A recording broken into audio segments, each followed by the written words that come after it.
अस्सलाम वालेकुम, welcome to my show.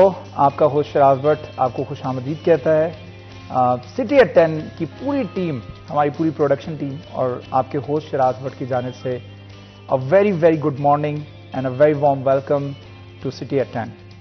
Programme की शुरुआत में मैं एक छोटी सी गुफ्तगू आपके साथ करना चाहूँगा। वो ये है कि पॉजिटिव रहना कितना ज़रूरी है। दिन की शुरुआत में हमेशा कहता होता हूँ कि दिन की शुरुआत जो है पॉजिटिव तरीके से करनी चाहिए, मुस्बत सोच के साथ करनी चाहिए। बिकॉज आपकी वो मुस्बत सोच जो है वो आगे चलकर आपका इंटरेक्शन होता है मुख्तलिफ लोगों के साथ, और वो मुस्बत सोच जो है मल्टीप्लाई होती है टूवर्ड्स दी अदर पीपल। अगर आप वो मुस्बत सोच नहीं मल्टीप्लाई कर पाते तो फिर आप उसका अल्टरनेट क्या होता है, नेगेटिव सोच को मल्टीप्लाई करते हैं। हो सकता है आपका मूड खराब हो, मूड ऑफ हो, दिन की शुरुआत अच्छी ना हुई हो, डीमोटिवेट हुए हो, आप अपने एम्बिशंस, अपने गोल्स, अपने टारगेट्स अचीव करने के लिए जो मेहनत कर रहे थे उसके दरमियान कुछ खलल आ गए, कुछ रुकावटें आ गई, जिसकी वजह से आपका मोराल जो है वो डाउन हो गया और आप डीमोटिवेट हो गए। आप डीमोटिवेट हुए, उसकी वजह से आपने वो मायूसी जो है वो अपने दीगर लोगों के साथ इंटरेक्शन के अंदर फैला दी। आपने उनको भी मायूस कर दिया, आपने उनका भी मूड ऑफ कर दिया। अब जब ये मूड जो है वो मल्टीप्लाई होगा विद दी अदर पीपल, आपकी फैमिली के साथ, आपके दोस्तों के साथ, हल्का अहबाब में, यूनिवर्सिटी फेलोज के साथ, कोवर्कर्स के साथ, तो फिर वो मूड जो है वो आगे ट्रांसफर होता चला जाता है। We are living in a society की जहां पर हम एक शख्स से बहुत जल्दी इन्फ्लुएंस ले लेते हैं, किसी एक शख्स की जिंदगी से बहुत जल्दी इन्फ्लुएंस ले लेते हैं। हम देखते हैं कि हम मोटरवे के ऊपर जा रहे हैं, हाईवे के ऊपर जा रहे हैं, रास्ते में एक अचानक से एक्सीडेंट हो गया। एक्सीडेंट देखने के बाद आप 150 की स्पीड पर जा रहे थे, लेकिन एक्सीडेंट देखने के बाद आप फौरी तौर पर 100 की स्पीड पर आ रहे थे। That is called influence. You got influence from that accident, और उस एक्सीडेंट की वजह से आपने अपने ऊपर इतना असर लिया, अपने ऊपर इतना तारी कर लिया। इसी तरीके से बाकी लोगों के हालात भी हैं। आप किसी के हालात देखते हैं, उसको इमोशनली डैमेज देखते हैं, तो आप ऑटोमेटिकली उनसे कुछ ना कुछ वाइब्स जो हैं वो लेते जरूर हैं। तो हमेशा कोशिश कीजिए कि लोगों को पॉजिटिव वाइब्स दें, लोगों को मुस्बत रवैया, मुस्बत सोच आगे ट्रांसफर करें, ताकि वही मुस्बत सोच जो है वो मल्टीप्लाई होकर आगे लोगों तक जाए, और जितने लोगों तक वो मल्टीप्लाई होगी उसका सवाब भी आपको मिलेगा, उसका बेनिफिट भी आपको ही होगा। इन अहसन तुम ली अनफुसकुम, अल्लाह ताला ने फरमाया कि अगर तुम किसी के साथ अच्छा कर रहे हो, तुम किसी के साथ अच्छा नहीं कर रहे हो, तुम अपने खुद के साथ अच्छा कर रहे हो। अल्टीमेटली वो आपके साथ अच्छा हो रहा होता है। प्रोग्राम को आगे बढ़ाते हैं और चलते हैं वेदर की तरफ। मौसम के हवाले से कुछ बात करें वेदर के इस सेगमेंट में।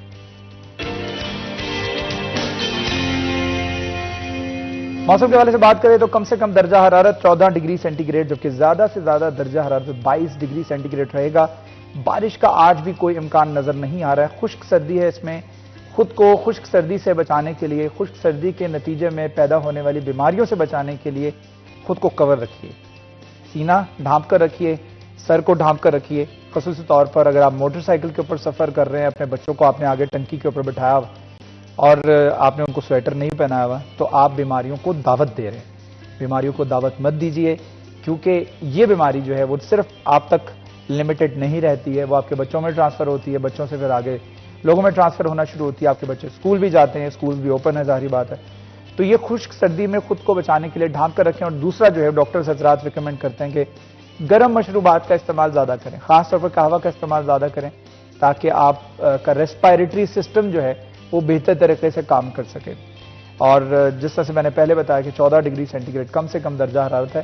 सर्दी बढ़ती जा रही है, लेकिन बारिश का कोई इम्कान नहीं है। आगे बढ़ाते हैं अपने प्रोग्राम को। हमारे गेस्ट हमारे साथ मौजूद होते हैं, उनका तारुफ आपको करवाऊंगा और उसके बाद हम टॉपिक की तरफ आएंगे। कुछ टॉपिक, कुछ मौजूआत के ऊपर हम गुफ्तगू करेंगे। हमारे साथ हमारे जो गेस्ट मौजूद हैं आज बड़े स्पेशल गेस्ट हैं। हम तालीम के हवाले से बात करेंगे, तालीम में बेहतरी किस तरीके से लाई जा सकती है उसके हवाले से बात करेंगे। स्टूडेंट्स को किस तरह से फैसिलिटेट किया जा सकता है। आपको थोड़ा सा आइडिया हो गया होगा कि किस सेक्टर से इस वक्त जो मेरे साथ मेहमान हैं वो मौजूद हैं। हमारे बड़े ही प्यारे दोस्त, बड़े भाई और एक बड़ी ही अच्छी शख्सियत शहर की हमारे साथ मौजूद है। उनका तारुफ बिना किसी तारीखीर के आपको करवा देता हूं। हमारे साथ मौजूद है प्रोफेसर डॉक्टर मोहम्मद जलाल आरिफ साहब, जो कि चेयरमैन है इंटमोलॉजी डिपार्टमेंट ज़रिए यूनिवर्सिटी फैसलाबाद से। Thank you so much for joining us. अस्सलाम वालेकुम, कैसे हैं आप, खैरियत से हैं? जलाल आरिफ साहब हमारे साथ तशरीफ से, उनके साथ साथ हमारे साथ मौजूद हैं मरियम रजा, जो कि हमारी रिपोर्टर है। मरियम, आपको भी वेरी वार्म वेलकम। अस्सलाम वालेकुम, कैसे हैं डॉक्टर साहब? बिल्कुल खैरियत से हैं? अच्छा प्रोफेसर, ये बता दीजिएगा कि आप एग्रीकल्चर यूनिवर्सिटी को रिप्रेजेंट कर रहे हैं, सबसे पहले मुझे बताइएगा कि एग्रीकल्चर यूनिवर्सिटी के अंदर स्टूडेंट्स की तादाद टोटल कितनी है इस वक्त? जी, बहुत शुक्रिया जी, आपने मुझे अपने प्रोग्राम में इनवाइट किया। ज़री यूनिवर्सिटी फैसलाबाद ना सिर्फ मुल्क की बल्कि दुनिया की एक बेहतरीन दानिशकदा ज़राअत है। इसमें 35,000 से ज़्यादा स्टूडेंट जो हैं ज़ेर तालीम है, उनमें से 50% और उससे भी ज़्यादा ख़वातीन की बच्चियों की तादाद मौजूद है।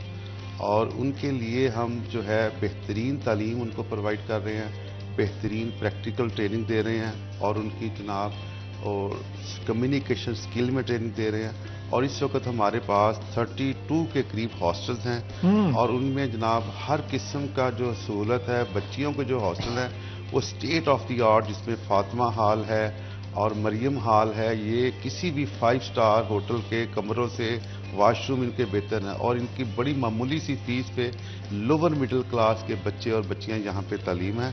और ये 35,000 बच्चे जो है इनमें मुख्तलिफ से 165 से ज़्यादा डिग्री प्रोग्रामों में तालीम पढ़ रहे हैं। और इसमें जो है हमारा मेन फोकस जो है वो एग्रीकल्चर पे है। इसके अलावा हमारी यूनिवर्सिटी में और जो है 8-9 फैकल्टीज़ हैं, उसमें फैकल्टी ऑफ एग्रीकल्चर है, faculty of agri engineering and technology है, फैकल्टी ऑफ वेटनरी साइंसेज है, फैकल्टी ऑफ एनिमल हस्बेंड्री है, faculty of nutrition and home sciences है और फैकल्टी ऑफ साइंसेज है और फैकल्टीज ऑफ ह्यूमैनिटीज़ है और एक है फैकल्टी ऑफ फार्मास्यूटिकल साइंसेज जो फार्मेसी की। तो ये जो है इतना है। इसके मुकाबले में आप देखें हमारे मुकाबले में नस्ट है, लम्स है, बड़े बड़े गुलाम इसहाक खां इंस्टीट्यूट है, ये इनके बड़े हाई प्रोफाइल और बड़ी महंगी फीसों के साथ हर बंदे को ये एक्सेस नहीं है। अच्छा प्रोफेसर साहब, correct me if I am wrong, Zarai university agriculture university is claim to be a biggest university in Pakistan और across Asia? Zarai university Faisalabad Pakistan में नंबर 1 है, विद ऑल रिस्पेक्ट अपने सब्जेक्ट में नंबर 1 है और एशिया में नंबर 10 पे है। और दुनिया के 200 मुल्कों में सब्जेक्ट कैटेगरी में QS जो दुनिया की मानी हुई रैंकिंग है 49th नंबर पे है। अच्छा। और यहाँ के पढ़े हुए बच्चों को, तलबा और तालबात को दुनिया की किसी भी यूनिवर्सिटी में दाखिले के लिए किसी प्री क्वालिफिकेशन टेस्ट या किसी की जरूरत नहीं है, डायरेक्ट अगली डिग्री प्रोग्राम में दाखिल होते हैं। अच्छा, मुझे बताया कि इस वक्त खास तौर पर ज़री यूनिवर्सिटी के हवाले से आप बात कर रहे हैं। आपने बताया कि आपके पास 32 हॉस्टल्स हैं। इन हॉस्टल्स के अंदर फैसिलिटीज़ के हवाले से बता दीजिए, स्टूडेंट्स क्योंकि यहाँ पर रहते हैं, खासतौर पर जो बच्चियाँ यहाँ पर दीगर शहरों से आई होती हैं, छोटे छोटे कस्बों से आई होती हैं, यहाँ पे आके रह रही होती है, फैसिलिटीज वो तमाम मौजूद हैं जो हॉस्टल में होनी चाहिए? मैं कहता हूँ कि जो खवातीन के जो हॉस्टल हैं, एक तो हमारे पास वीमन कम्प्लेक्स है, 5 हॉस्टल है, उनको इकट्ठे मिलाकर उनको वीमन कम्प्लेक्स है। उसमें जो कैंटीन है वो भी खवातीन चलाती हैं और 5 हॉस्टल को मिलाकर एक जॉगिंग ट्रैक बनाया गया है, जिम्स हैं और इसके अलावा कुकिंग रेंज जो है और जो है इसके अलावा जो रेफ्रिजरेटर जो है, स्टोव जो है और ओवन है, कोई सहूलत जो है वॉशिंग मशीन तक जो है हम अपने बच्चों को, बच्चियों को देते हैं। और कैंपस के अंदर ही जो है टॉक शॉप्स, वेजिटेबल शॉप्स, दूसरी शॉप्स। अच्छा। बच्चियां बाहर भी नहीं जाती विद इन हॉस्टल। फिर हमने बच्चियों को जो है बाइसिकल दिए हैं जो अपने कैंपस के दौरान अपना मूव करती हैं। फिर हमारे vice chancellor professor doctor Mohammad Sarwar Khan ने शटल सर्विस चलाई है। एक कैंपस इधर है, एक पारस में कैंपस है, जो पारस में बच्चे जाते हैं उनके लिए लहदा बसें जाती हैं। एक फैकल्टी ऑफ साइंसेज से फैकल्टी ऑफ होम साइंसेज में जाना है, न्यूट्रिशन में जाना है, उसके लिए सारा दिन शटल सर्विस चलती है। मेन गेट से लेकर तमाम हॉस्टलों तक, तमाम गेट तक चलती है, फ्री ऑफ कॉस्ट चलती है। तो मेरा हिसाब से ये है कि वहाँ पे मेस हैं जिनको मॉनिटराइज किया जाता है, फीमेल हॉस्टल है, फीमेल वार्डन है, चीफ हॉल वार्डन है, एक एक चीज़ उनकी टाइमिंग, उनका जनाब हर हॉस्टल में मॉस्क है और हर हॉस्टल में कैंटीन है। उसके लिए जनाब फूड अथॉरिटी भी चेक करती है, हमारा डायरेक्टर स्टूडेंट अफेयर्स है, सीनियर ट्यूटर्स है और इसके अलावा डायरेक्टर स्टूडेंट अफेयर वार्डन, ये सारे उनको मॉनिटराइज करते हैं। तो उनको जनाब ये 25 से 30 हज़ार रुपये में एक बच्चा जो है 6 महीने की फीस देता है। और उसमें जो सहूलत है, जो 6 लाख रुपए फीस देते हैं बच्चे बाकी प्राइवेट यूनिवर्सिटी में, उसके मुकाबले में 25-30 हज़ार सेमेस्टर की फीस से बच्चे जो है वर्ल्ड रैंकिंग यूनिवर्सिटी में पढ़ रहे हैं और अपने आप को कम्पीट करके मुल्क की यूनिवर्सिटियों में, मुल्क के अदारों में खुद जो है जॉब हासिल भी करते हैं और जॉब क्रिएट भी करते हैं। अच्छा मरियम, मुझे बताएगा कि जिस तरह अभी जलाल आरिफ साहब ने बताया कि state of the art hostels और उनके अंदर सहूलियात मौजूद हैं। किसी तालीमी इदारे की जितनी मर्जी, as much as they are giving the best education of the world, सबसे जो बड़ा कंसर्न होता है वालिदैन का, आप क्योंकि एक लड़की हैं, मैं आपसे इसलिए क्वेश्चन पूछ रहा हूं बिकॉज इट्स रिलेटेबल। अगर कोई लिया टोबा जनियोर झंग कहीं से खवातीन बच्चियां आ रही हैं, वो आके इस यूनिवर्सिटी के अंदर तालीम हासिल कर रही हैं, माँ बाप के जहन में सबसे पहला सवाल जो क्रॉल करेगा वो ये करेगा कि अपनी हमारी बच्ची अगर वहां पर रह रही है हॉस्टल के अंदर तो इज शी सेफ। मेरे ख्याल में सबसे बड़ा क्वेश्चन ये होता है, पढ़ाई बाद में आती है, तो ऐसे लोगों के लिए पढ़ाई बाद में आती है। तो मेरे ख्याल में सेफ फील करना, और जिस तरह से अभी बताया कि कैंटीन है, जिम है, कुकिंग रेंज है, उसके बाद बर्ड शटल सर्विस है, तो इतनी सारी सर्विसेज होना और कैंटीन तक खवातीन खुद चला रही हैं, तो मतलब this is the safest place for the young girls मेरे ख्याल में। बिल्कुल शराज साहब, आपकी बात बिल्कुल ठीक है। जैसे कि आपने पहले बात की कि सारे सवालों से पहले या सारी बातों से पहले ये सोचा जाता है स्पेशली लड़की के बारे में कि उसके लिए जगह सेफ है कि नहीं, स्पेशली उन लोगों के लिए जिन्होंने आउट ऑफ सिटी से जो है अब यहाँ पर आके पढ़ना है। मैं कहती हूँ कि ये सवाल हमेशा पहले ही आना चाहिए। हमारे मुल्क के जो हालात हैं उसको देखते हुए, बेशक बेटी आपकी 7 साल की है, 2 साल की है, 1 साल की है, आप सिर्फ पहले सवाल यही सोचें कि उसकी सेफ्टी कितनी ज़्यादा इंपॉर्टेंट है। उसके बाद सारे सवाल आ जाएं, उनके जवाब आपको मिल भी जाते हैं और विद द टाइम भी आपको मिलेंगे।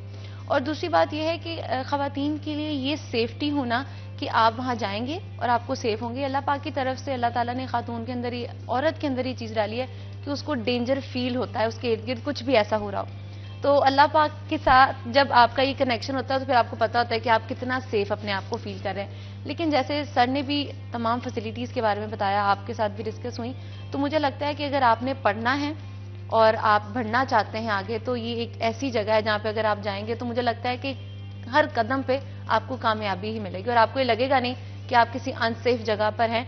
और अगर आप हॉस्टल में रह रहे हैं और अगर आपको फील हो रहा है कि आपके घर जैसी ही जगह है और यहाँ पे रह के आप पढ़ भी रहे हैं और अपने हॉस्टल को ही अपने घर बना रहे हैं, तो मेरे ख्याल से आपकी एजुकेशन बहुत सेफ हो जाएगी। और आपके घर वालों की जो टेंशन है, क्योंकि माँ बाप तो बेटियों को दिन में 4-4 दफ़ा फ़ोन करके पूछते हैं तुम ठीक हो, तुम ठीक हो, सिर्फ इसलिए नहीं कि वो अपना ख्याल नहीं रख सकती, इसलिए क्योंकि वो चाहते हैं कि उनकी बेटी सेफ रहे। तो अगर एग्रीकल्चर यूनिवर्सिटी में वो पढ़ रही है और उसको कपड़े धोने की मशीन भी मिली हुई है तो इसका मतलब ये है कि वो एक सेफ जगह पे है और एक बेहतर तरीके से अपनी ज़िंदगी को जो है वो चला रही है। बेशक उसके 4 साल हैं, उसके 2 साल हैं, लेकिन वो उसके 2 साल उसको बहुत कुछ सिखा के जाएंगे। It becomes a second home, मेरे सेकंड होम। और मैंने फील किया एग्रीकल्चर यूनिवर्सिटी के तलबा के साथ जब भी इंटरेक्शन हुआ है तो मुझे फील हुआ है कि उनका जो कम्युनिकेशन लेवल है वो बाकी लोगों से बहुत बेहतर है। उनको खड़े होकर देखना नहीं पड़ता है कि अच्छा यहाँ पर ही हो रहा है चलो सब खड़े हो जाए, नहीं, अपने काम में मसरूफ हैं, सब अपना अपना काम कर रहे हैं। और मुझे लगता है कि ये चीज़ हमें अडॉप्ट करने की ज़रूरत है। अब आप ये बाहर सड़क पे चले जाएंगे, अब सड़क पे अगर खुदा न खास्ता किसी का अगर एक्सीडेंट हो जाता है तो वहाँ पर 10 लोग खड़े हैं सिर्फ देखने के लिए, जो एक उसमें से कोई एक होगा जो उसको पकड़ के खड़ा करेगा, बाकी 10 खड़े हैं क्योंकि उनके पास बहुत फारिग टाइम है। नहीं है हमारे पास फारिग टाइम, अपने एक एक मिनट को बचाएं और उसको किसी बेहतरी की तरफ लेके जाएं। लेकिन हम लोग इतने फारिग हैं कि हम खड़े होकर देखते हैं, बिल्कुल खड़े होकर देखते हैं। और कई लोग तो ऐसे होते हैं जो वीडियो बनाना शुरू कर देते हैं। तो हमारे साथ मरियम भी मौजूद हैं, प्रोफेसर डॉक्टर मोहम्मद जलाल आर साहब मौजूद हैं। गुफ्तगू का सिलसिला आगे बढ़ाएंगे, लेकिन एक छोटा सा वक्फा लेते हैं, वक्फे के बाद दोबारा हाजिर होंगे। कहीं मत जाएगा, हमारे साथ रहेगा।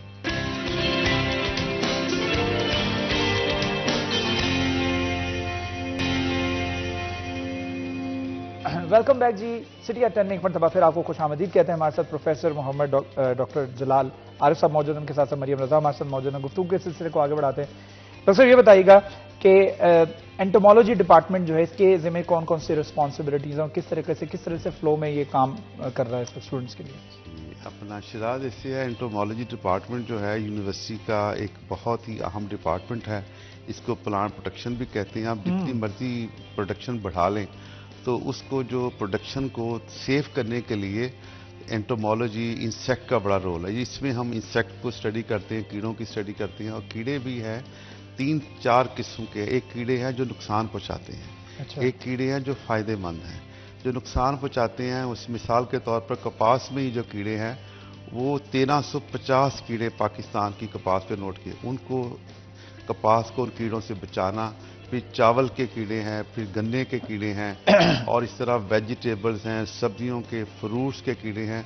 इनको हमने तहफ़्फ़ुज़ देना है, कीड़ों को इस लेवल पे लेकर आना है कि उनकी तादाद थ्रेशोल्ड से कम लेकर आनी है ताकि उसकी प्रोडक्शन को कम ना हो। और दूसरा हमारे एंटोमोलॉजी के ज़िम्मे शराज ये है कि जब हम बाहर एक्सपोर्ट करते हैं सब्जियां, फल, अच्छा। तो जो हम कीड़े मार अद्वियात, इंसेक्टिसाइड, पेस्टिसाइड जब हम यूज़ करते हैं तो उसमें बहुत सारी दवाइयों का हिस्सा जो है वो सब्जियों में, फलों में रह जाता है। उसको पेस्टिसाइड रेजिड्यूज कहते हैं। जब ये सब्जियां और फल जो है हम एक्सपोर्ट करते हैं तो सी पोर्ट पे, एयरपोर्ट पे वो दौरान इंस्पेक्शन जो है वो रिजेक्ट कर देते हैं क्योंकि इसमें जो है जहरीले असरात मौजूद हैं जो कि कैंसर का बायस बनते हैं। उस पे एंटोमोलॉजी डिपार्टमेंट ने हमने MRL पे स्टडी की है, मैक्सिमम रेजिड्यू लिमिट, कि पेस्टिसाइड का कितना पोर्शन जो है अगर सब्जी फल में अगर आ जाए तो वो एक्सेप्टेबल है। तो हमारी एक रिसर्च के मुताबिक 12 मिलीग्राम 1000 ग्राम में अगर होगी जहर तो वो एक्सेप्टेबल होगी। इसके अलावा हम फिर ये भी काम करते हैं, MRL पे काम करते हैं, एक्रीडेटेड लैब्स पे काम करते हैं। फिर हम बेनिफिशियल इंसेक्ट जो है, जो फ़ायदेमंद कीड़े हैं, जो इंसान दोस्त कीड़े हैं, उन पे भी काम करते हैं कि इन जहरीले जो है जो कीड़े नुकसान कर रहे हैं इनको खाने के लिए छोटे कीड़ों को बड़े कीड़े खा जाते हैं। हम जो कीड़े खा जाते हैं इनको बायो कंट्रोल एजेंट्स कहते हैं, इनको बायोलॉजिकल कंट्रोल कहते हैं। इनको फिर हम लेबॉर्ट्रियों में पालते हैं। जब इनकी तादाद, अंडों की तादाद काफ़ी हो जाती है तो फिर हम इनको फील्ड में छोड़ते हैं। फिर वो बड़े कीड़े जो है इनको कीड़ों को खा जाते हैं। तो इस तरह एक FAO की रिसर्च के मुताबिक दुनिया में 1/3 जो प्रोड्यूस है फूड, जो फूड प्रोड्यूस होता है इसका 1/3 हिस्सा जो है कीड़े और बीमारियां खा जाती हैं। 1/3 हिस्सा।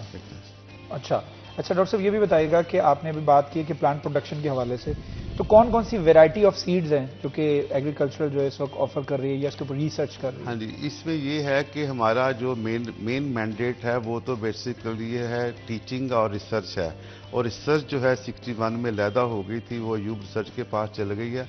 लेकिन पिछले 15-20 साल में इतनी एग्जॉस्टिव रिसर्च हुई है कि हमें ये कहा जाता था कि आपने कोई वैरायटी नहीं पैदा की, कोई सीड नहीं दिया। अब यूनिवर्सिटी के पास अल्हम्दुलिल्लाह 50 वैरायटियाँ अप्रूव यूनिवर्सिटी ऑफ एग्रीकल्चर के क्रेडिट पे हैं। उनमें 3 वैरायटियाँ recently professor doctor Mohammad Sarwar Khan जो मौजूदा वाइस चांसलर हैं, वो कैब के डायरेक्टर थे। उन्होंने अपनी उस कैब की डायरेक्टरशिप में दिन रात जो है मेहनत करके अपनी टीम के साथ काम किया। तो 3 वैरायटियां गन्ने की उन्होंने प्रोड्यूस की। एक तो है IRS कैब जो है और वो है इंसेक्ट रेजिस्टेंस गन्ने की वैरायटी है, और एक HTS है जो हर्बिसाइड टॉलरेंस है। ये जो इंसेक्टिसाइड है, इस तरह की हर्बिसाइड है, जब ये अप्लाई करते हैं तो उसके असरात उसको ये रोकती है। तो ये गन्ने की वैरायटियां जो हैं ये ब्राज़ील में नंबर 1, ये जेनेटिकली मॉडिफाइड वैरायटीज़ हैं। और ये ब्राज़ील में ये हुआ था सबसे पहले, दुनिया में ब्राज़ील है नंबर 1 और दुनिया में नंबर 2 पे पाकिस्तान डॉक्टर मोहम्मद सरवर खां की इन 3 वैरायटियों की वजह से आ गया है। और इसमें गन्ने की प्रोडक्शन में एक इनकलाब आया है और इंसेक्ट रेजिस्टेंस जो कीड़े जो गन्ने को नुकसान पहुँचाते थे वो इन वैरायटियों को नहीं पहुँचाते, हर्बिसाइड टॉलरेंस हैं। तो ये जो है पाकिस्तान अब दुनिया में दूसरे नंबर पे है और जो है पाकिस्तान में नंबर 1 पे है। ये जो है मैं कहता हूँ डॉक्टर मोहम्मद सरवर खां जो वाइस चांसलर हैं, ये कैम्ब्रिज जो दुनिया की नंबर 1 यूनिवर्सिटी है वहाँ से ग्रेजुएट हैं। फिर इनका कैरियर जो है ये निपजी में भी इन्होंने काम किया। He is the Pioneer in the genetical modified varieties of sugarcane. तो 50 वैरायटियों में 3 वैरायटी डॉक्टर मोहम्मद सरवर खां की है। इसके अलावा हमने जो है वीट की जो है वाशिंगटन स्टेट यूनिवर्सिटी से मिलकर यहाँ पे जो है वैरायटीज़ है उनको यहाँ पे टेस्ट किया। हीट जो टॉलरेंस है, हीट शॉक पे ऑब्जर्व किया। वीट की वैरायटियाँ दी हैं, मेज़ की वैरायटी दी हैं, कॉटन की वैरायटी दी हैं। तो इससे जो है इसके अलावा जो है सरसों की वैरायटी दी है। तो ये मैं समझता हूँ कि पाकिस्तान की एग्रीकल्चर में एक माइलस्टोन है, एक इनकलाब की हैसियत रखते हैं।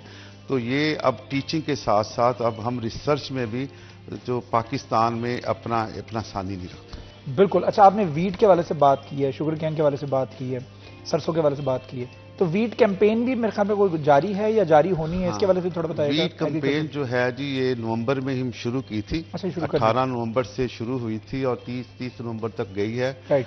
तो हमारे जो है मिड टेस्ट भी होने वाले थे, तो हमें government of Punjab, minister agriculture, secretary agriculture ने डायरेक्शन दी कि आप डीजी एग्रीकल्चर एक्सटेंशन पंजाब के साथ अपने जो बच्चे जो हैं जो वीट कैंपेन में भेजें। इसलिए भेजते हैं कि हम पिछले 3-4 सालों से अपने 33,000-35,000 के करीब बच्चे भेजते थे। पूरे पाकिस्तान में जाके वो बच्चे जो है ज़िम्मेदारों को गाइड करते थे। इस दफ़ा हमने 10,000 बच्चियाँ भेजे हैं और 5 डिवीज़न है, जिसमें जनाब गुजरांवाला डिवीज़न है, गुजरात डिवीज़न है, लाहौर डिवीज़न है, फैसलाबाद डिवीज़न है और साहिवाल डिवीज़न है। तो इस दफ़ा जो डॉक्टर मोहम्मद सरवर खान साहब ने जो बच्चों का फैसला किया, पहले हम पहले सेमेस्टर के बच्चे भी भेज देते थे, अब उन्होंने कहा कि नहीं, सिर्फ 7वें सेमेस्टर के बच्चे, एमएससी के बच्चे और पीएचडी के बच्चे जिनकी कम्युनिकेशन स्किल बड़ी स्ट्रांग है, जिनमें मोटिवेशन स्किल बड़ी स्ट्रांग है और वो ज़िम्मेदार से उनकी ज़बान में बात करते हैं। तो इस दफ़ा एग्रीकल्चर एक्सटेंशन वालों ने कहा कि हमारे लिए बहुत मुश्किल है, क्योंकि पिछले साल गंदम जो है वो ज़िम्मेदार से नहीं खरीदी गई थी। ज़िम्मेदार बड़े सीखफा थे, वो गवर्नमेंट के ख़िलाफ़ भी हॉट टॉक कर रहे थे, अदारों के ख़िलाफ़ भी बात कर रहे थे, वो बड़े परेशान थे। तो उन्होंने फिर सेक्रेटरी एग्रीकल्चर, मिनिस्टर एग्रीकल्चर से कहकर हमारे वाइस चांसलर को कहा, तो हमने 10,000 बच्चे भेजे। तो मैं खुद भी वीट कैंपेन में अपने कन्वीनर के साथ, प्रोफेसर डॉक्टर सरवर खान के साथ मुख्तलिफ डिस्ट्रिक्ट्स में गया हूँ। तो ज़िम्मेदारों ने यही कहा है कि हमारी गंदम पिछले साल नहीं उठाई गई, अब हम नहीं। तो हमने उनको गाइड किया कि जनाब पिछले साल जो गंदम नहीं उठाई गई वो इंटरिम गवर्नमेंट थी, इंटरिम गवर्नमेंट ने गंदम बाहर से खरीद ली थी। जब गवर्नमेंट के स्टॉक्स में गंदम थी तो फिर जब रेगुलर गवर्नमेंट आई उसका कसूर नहीं था। तो इसको टैकल करने के लिए हमने उनको ये मोटिवेट किया कि मौजूदा गवर्नमेंट जो है, पंजाब गवर्नमेंट ने ज़िम्मेदारों को मोटिवेट करने के लिए हैप्पी सीडर दिए हैं, ग्रीन ट्रैक्टर दिए हैं और जो है लैंड जो है लेज़र लेवलर दिए हैं और इसमें कुरानदाजी के साथ किया और 1.5 लाख से 2 लाख का कर्जा दिया है जो सूद फ्री है। तो उससे वो ज़िम्मेदार अब अपनी खाद भी खरीद सकता है, बीज भी खरीद सकता है और उनको काफ़ी इंसेंटिव दिया गया है। इंसेंटिव तो बहुत दिए गए हैं। मरियम, मुझे बताइएगा, एग्रीकल्चरल कंट्री हमारा पाकिस्तान जो है और ज़रई मुल्क है, और जिस तरह से अभी जलाल आरफ साहब बता रहे हैं कि हमारे ज़राअत को, हमारे किसानों को बहुत ज़्यादा फैसिलिटेट किया गया गवर्नमेंट की तरफ से, और एक ज़राअत के लिए एक बहुत बड़ा बजट का पोर्शन रखा जाता है हर साल कि ज़राअत को, एग्रीकल्चर को। लेकिन उसके बावजूद कई ऐसी चीज़ें हैं, फूड आइटम्स के वाले से बात करें, हम स्टिल हम इम्पोर्ट करने पर मजबूर हैं। तो हम कब उस पोजीशन में आएंगे कि हम इंपोर्ट नहीं एक्सपोर्ट की तरफ जाएंगे, कि पाकिस्तान की चीज़ें पूरी दुनिया भर में सिर्फ एक्सपोर्ट हो रही होंगी और हमें इंपोर्ट की ज़रूरत ही नहीं रहेगी? तो ऐसी कुछ पॉलिसीज़, कुछ ऐसे, मेरे ख्याल में इसमें एग्रीकल्चर यूनिवर्सिटी का बड़ा कलीदी किरदार है। बिल्कुल ऐसा ही है। जो एग्रीकल्चर है और किसान है वो हमारी रीढ़ की हड्डी है। ऐसा ही है, उसके बगैर हमारा गुजारा नहीं है, हमारी मैशत ही नहीं है, हमारी मैशत ही नहीं है। और हमें ये चीज़ समझनी चाहिए और हमारी हुकूमत को भी ये चीज़ समझ। सर ने बड़ी अच्छी बात की है कि पहली वाली हुकूमत अगर नहीं कर सकी तो अब वाली हुकूमत को कसूरवार ठहरा के आप अपने कामों को मत रोकें। ये किसान कार्ड के थ्रू उन्होंने फैसिलिटीज़ प्रोवाइड करना शुरू की कि किसानों को हम प्रोवाइड करते हैं, आप लेना शुरू करें ताकि आपके लिए आसानी हो सके। और मुझे लगता है कि जो अच्छी चीज़ों के लिए फैसले लिए जाते हैं या सिर्फ कागजी कार्रवाइयों के थ्रू भी अगर हैं तो हमें उनको पॉजिटिव लेना चाहिए। हो सकता है कि आने वाले वक्त के अंदर आपके लिए वो आसानी लेके आएं। बिल्कुल ही नेगेटिविटी की तरफ जाना भी हमारे लिए बेहतर नहीं है। और जो हालात इस वक्त पूरे मुल्क के हैं उसके अंदर तो बिल्कुल हमें नेगेटिव नहीं सोचना चाहिए, क्योंकि नेगेटिविटी, जिस तरह से आपने बिल्कुल प्रोग्राम के स्टार्ट में बात की थी कि डिसअपॉइंटमेंट जो है वो पर्सन टू पर्सन जो है वो आगे ट्रांसफर होती है, तो इसी तरह से नेगेटिविटी भी होती है। आप किसी के पास बैठ के नेगेटिव बात करेंगे, किसान जब दूसरे किसान के पास जाके कहेगा कि मेरा काम हो ही नहीं रहा, मुझसे कुछ ले ही नहीं रहा, तो फिर वो सिर्फ एक किसान नहीं डिमोटिवेट होगा, उससे जुड़े तमाम लोग, क्योंकि एक सर्कल है। गाँव के किसान तो बड़े जुड़ के बैठते हैं, साथ जुड़ जाते हैं, तो वो जो आपस में जुड़े हुए वो अलग-अलग हो जाएंगे। तो हम क्या करेंगे? हम शहरी लोग तो शायद उस मुकाबले में उस कर ही नहीं सकते वो जो वो इस वक्त हमारे लिए कर रहे हैं। तो उसके अंदर एग्रीकल्चर यूनिवर्सिटी का जो किरदार है वो बहुत ज़्यादा ज़रूरी है। वो बच्चे, वो तलबा जो इस वक्त अपनी पढ़ाई का इस्तेमाल सिर्फ अपने हद तक नहीं रख रहे बल्कि उसका फ़ायदा आगे भी पहुंचा रहे हैं, हमारे किसानों तक दे रहे हैं, तो मुझे लगता है ये बहुत अच्छा इनिशिएटिव है और इसका मिलकर हम लोगों को सामना भी करना चाहिए और बल्कि इसके साथ चलना चाहिए कि वाकई ही ये ज़रूरी है। बिल्कुल, ये बहुत नागुज़ीर है और इस हवाले से बिलाशुबा इसमें एग्रीकल्चर यूनिवर्सिटी जो है, उनके वाइस चांसलर जो हैं, तो इसमें बड़ा कलीदी किरदार अदा कर रहे हैं। जिस तरह डॉक्टर साहब ने बताया कि उनकी बहुत सारी कोशिशें और बहुत सारी काविशें हैं जिसकी वजह से एग्रीकल्चर यूनिवर्सिटी अच्छा और बेस्ट परफॉर्म कर पा रही है। डॉक्टर साहब ये भी बताएगा कि एग्रीकल्चर यूनिवर्सिटी ज़राई यूनिवर्सिटी की कितनी डिग्रीज हैं जो कि हायर एजुकेशन से रिकग्नाइज्ड हैं? इसमें जो हमारी तमाम की तमाम डिग्री जो है 165 डिग्री प्रोग्राम्स हैं। अच्छा। और इसमें ये सारी की सारी हायर एजुकेशन के से हैं। हायर एजुकेशन कमीशन जो है ज़री यूनिवर्सिटी को अपना हायर एजुकेशन कमीशन का एक रोल मॉडल इंस्टीट्यूशन डिक्लेयर करती है। जब भी उनके पास कोई वर्ल्ड बैंक से या फॉरेन से कोई डेलीगेशन आता है तो 250 यूनिवर्सिटियों में से वो फिर एग्रीकल्चर यूनिवर्सिटी का इंतखाब करते हैं। और इसमें हमारी जो है डिग्रियां जो एग्रीकल्चर डिपार्टमेंट में जो है W कैटेगरी जो कि मोर देन 80% जिनके नंबर डिक्लेयर हुए हैं उसमें एंटोमोलॉजी है, फॉरेस्ट्री है और प्लांट ब्रीडिंग एंड जेनेटिक्स है, कैप है और एंटोमोलॉजी है, एग्रोनॉमी है और ये सारी की सारी जो हॉर्टिकल्चर साइंसेज है ये 7 से ज़्यादा जो डिग्री हैं W कैटेगरी में है। इसके अलावा ह्यूमन न्यूट्रिशन एंड डाइटेटिक्स एक ऐसी डिग्री है इसने पूरे मुल्क में एक इनकलाब बर्पा कर दिया है। सबसे पहले यूनिवर्सिटी ऑफ एग्रीकल्चर इसकी पायनियर इंस्टीट्यूट है। अब मुल्क की कोई ऐसी यूनिवर्सिटी नहीं जहाँ पे डिग्री है जिसने ये हमारी डिग्री का पूरा ही प्रोग्राम रेप्लिका इंट्रोड्यूस कराया। हमें खुशी है कि लोग हमें फॉलो कर रहे हैं। ये जो है ह्यूमन न्यूट्रिशन जो है ये आजकल जो है न्यूट्रिशन के जो मसाइल हैं, क्वालिटी फूड के मसाइल हैं, इस तरह लोगों को होटल के खानों पे रिजर्वेशन है, घर के खानों पे है, पिज़्ज़ा है, ये जितनी भी डाइटरी हैबिट्स हैं, फास्ट फूड्स हैं। अब हमारे बच्चे जो है घर का खाना नहीं खाते तो ये सारा H&D इसको कवर करती है कि आपने डाइट प्लान क्या बनाना है, आपने कैसे नाश्ते में क्या लेना है। तो ये जो है H&D की डिग्री, फूड साइंस की डिग्री जो है, इसके अलावा हमारी कंप्यूटर साइंस की डिग्रियां जो सारी की सारियां पूरे मुल्क में रिकग्नाइज है। इसके अलावा जो हमारा फार्मेसी प्लान है इसको फार्मेसी साइंस, फार्मेसी जो है कौंसल उसने अप्रूव किया है। इसके अलावा हमारी जो वेटरनरी साइंस की डिग्री है इसको पाकिस्तान जो है वेटरनरी कौंसिल ने अप्रूव किया है। तो इस वक्त मुल्क की जो है रिकग्नाइज सफ़े अव्वल की यूनिवर्सिटी है। यहाँ पे बच्चे जो है मेरिट पे दाखिला होते हैं, पूरे पाकिस्तान से दाखिला लेते हैं और हमारे यूनिवर्सिटी में दाखिला जो है डिस्ट्रिक्ट वाइज होता है कि हर डिस्ट्रिक्ट का मेरिट बनता है और इसके अलावा रूरल का बनता है।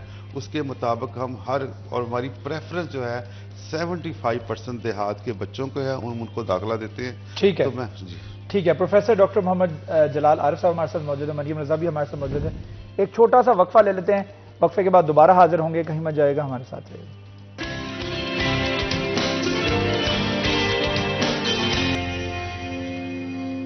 वेलकम बैक जी। सिटी 10 में एक मरतबा फिर आपको खुशामदीद कहते हैं। हमारे साथ प्रोफेसर डॉक्टर मोहम्मद जलाल आरिफ साहब मौजूद हैं एग्रीकल्चर यूनिवर्सिटी से, उनके साथ मरियम रजा मौजूद हैं। गुफ्तगू कर रहे हैं हम agriculture university what they has to offer to student और स्टूडेंट्स को किस तरीके से फैसिलिटेट किया जा रहा है, कौन कौन सी डिग्रीज़ हैं और उन डिग्रीज़ के ऊपर किस तरीके से काम किया जा रहा है। ये one of the best university of Pakistan है और इसके अंदर जो फैसिलिटीज़ और सहूलियात हैं वो भी बेस्ट हैं और स्टूडेंट्स को जो तालीम दी जा रही है वो ना सिर्फ उनको तालीम जो है वो सिर्फ कंटेम्प्रेरी नॉलेज के हवाले से दी जा रही है बल्कि इसके साथ साथ फ्यूचर को फोरकास्ट करते हुए, रिसर्च एंड डेवलपमेंट करते हुए उनको आने वाले वक्तों के हवाले से भी इक्विप्ड किया जा रहा है। डॉक्टर साहब ये बताइएगा स्कॉलरशिप के हवाले से, यूनिवर्सिटी स्कॉलरशिप भी ऑफर कर रही है और क्या क्राइटेरिया होता है उसका? हाँ जी शिराज, इसमें मैं आपको इसकी ज़रा बैकग्राउंड में हिस्ट्री में जाना चाहूँगा कि आज से 30-40 साल पहले यूनिवर्सिटी में एक ज़कात स्कॉलरशिप होता था कि उसके बराए नाम ज़कात के नाम पे बच्चे अप्लाई करते थे। वो भी गरीबों के बच्चे नहीं अप्लाई करते थे, अशराफिया के बच्चे बुक कीपिंग करके ले जाते थे। तो माजी में लीडरशिप ने इस पर ऐसा एक फाइनेंशियल एड सिस्टम जो बनाया, डायरेक्टरेट ऑफ फाइनेंशियल एड है, उसमें ये है कि अगर आप यूनिवर्सिटी में दाखिल हो गए हैं तो आपके घर के हालात ठीक हैं, वालिद साहब खुदा ना खासा को मिसहैब हो गया, किसी का वालिद फौत हो गया या किसी के वालिद का कारोबार तबाह हो गया तो वो अपनी डिग्री जो है छोड़ के वापस चला जाता था। तो माजी में फिर ये इस डिपार्टमेंट ने, यूनिवर्सिटी ने जो फैसला किया कि जो बच्चा अभी यूनिवर्सिटी में दाखिल हो गया वो इस वजह से नहीं जाएगा कि उसके पास फीस देने के लिए, उसके लिए यूनिवर्सिटी में स्कॉलरशिप के प्रोग्राम हैं और उसमें यूनिवर्सिटी के लिए डेफरमेंट का निज़ाम है। अगर आप फीस नहीं दे सकते तो आप डायरेक्टर फाइनेंशियल एड को एप्लीकेशन देंगे तो वो फीस आपकी डेफर कर देगा। इसके अलावा जो है हमारे जो अलुमनाई हैं, जो साबिक तलबा व तालबात हैं, वो अपने वालदैन के नाम पे स्कॉलरशिप देते हैं। तो इसके अलावा HEC नीड बेस्ड स्कॉलरशिप है, US स्कॉलरशिप है और बहुत सारी NGO स्कॉलरशिप देती हैं। तो इस वक्त यूनिवर्सिटीज़ में 8000 तलबा व तालबात स्कॉलरशिप पे पढ़ रहे हैं और इसमें जनाब 500 मिलियन का जो है फंड है जो इसमें सर्कुलेट हो रहा है। तो मैं ये समझता हूँ ये उनकी इज्जत नफ्स को भी नहीं मजरूह किया जाता। और फिर हमारा यूनिवर्सिटी का एक ट्रांसपेरेंसी निज़ाम है। मसलन एक बच्चे ने, उसके घर के हालात ठीक हैं, उसने वैसे अप्लाई कर दिया स्कॉलरशिप, ऐसा नहीं है। जब वो अप्लाई करता है तो वो यूनिवर्सिटी की एक हाई पावर कमेटी है जो उसके घर को विजिट करती है, उसके हालात को एंडोर्स करती है। अगर वो एंडोर्स करती है कि ये बच्चा एलिजिबल है, डिजर्विंग है, फिर उसको स्कॉलरशिप मिलता है। तो ये इससे बहुत निखार आया है। बच्चा जो है अपने ही पाँव पर, अपना ही सेल्फ रिलायंस पर। इसके अलावा भी हमारे बच्चे ऑनलाइन बड़ा काम करते हैं, रातों को, दोपहर को पार्ट टाइम काम करते हैं। तो उनकी प्रॉपर ट्रेनिंग होती है। यूनिवर्सिटी में भी हम पार्ट टाइम जो है आवरली बेस पे स्टूडेंट को मौका देते हैं। अगर किसी के पास 2 घंटे हैं, 3 घंटे हैं, तो वो किसी दफ्तर में काम करके तो यूनिवर्सिटी उसको आवरली बेस पे पैसे दे देती है।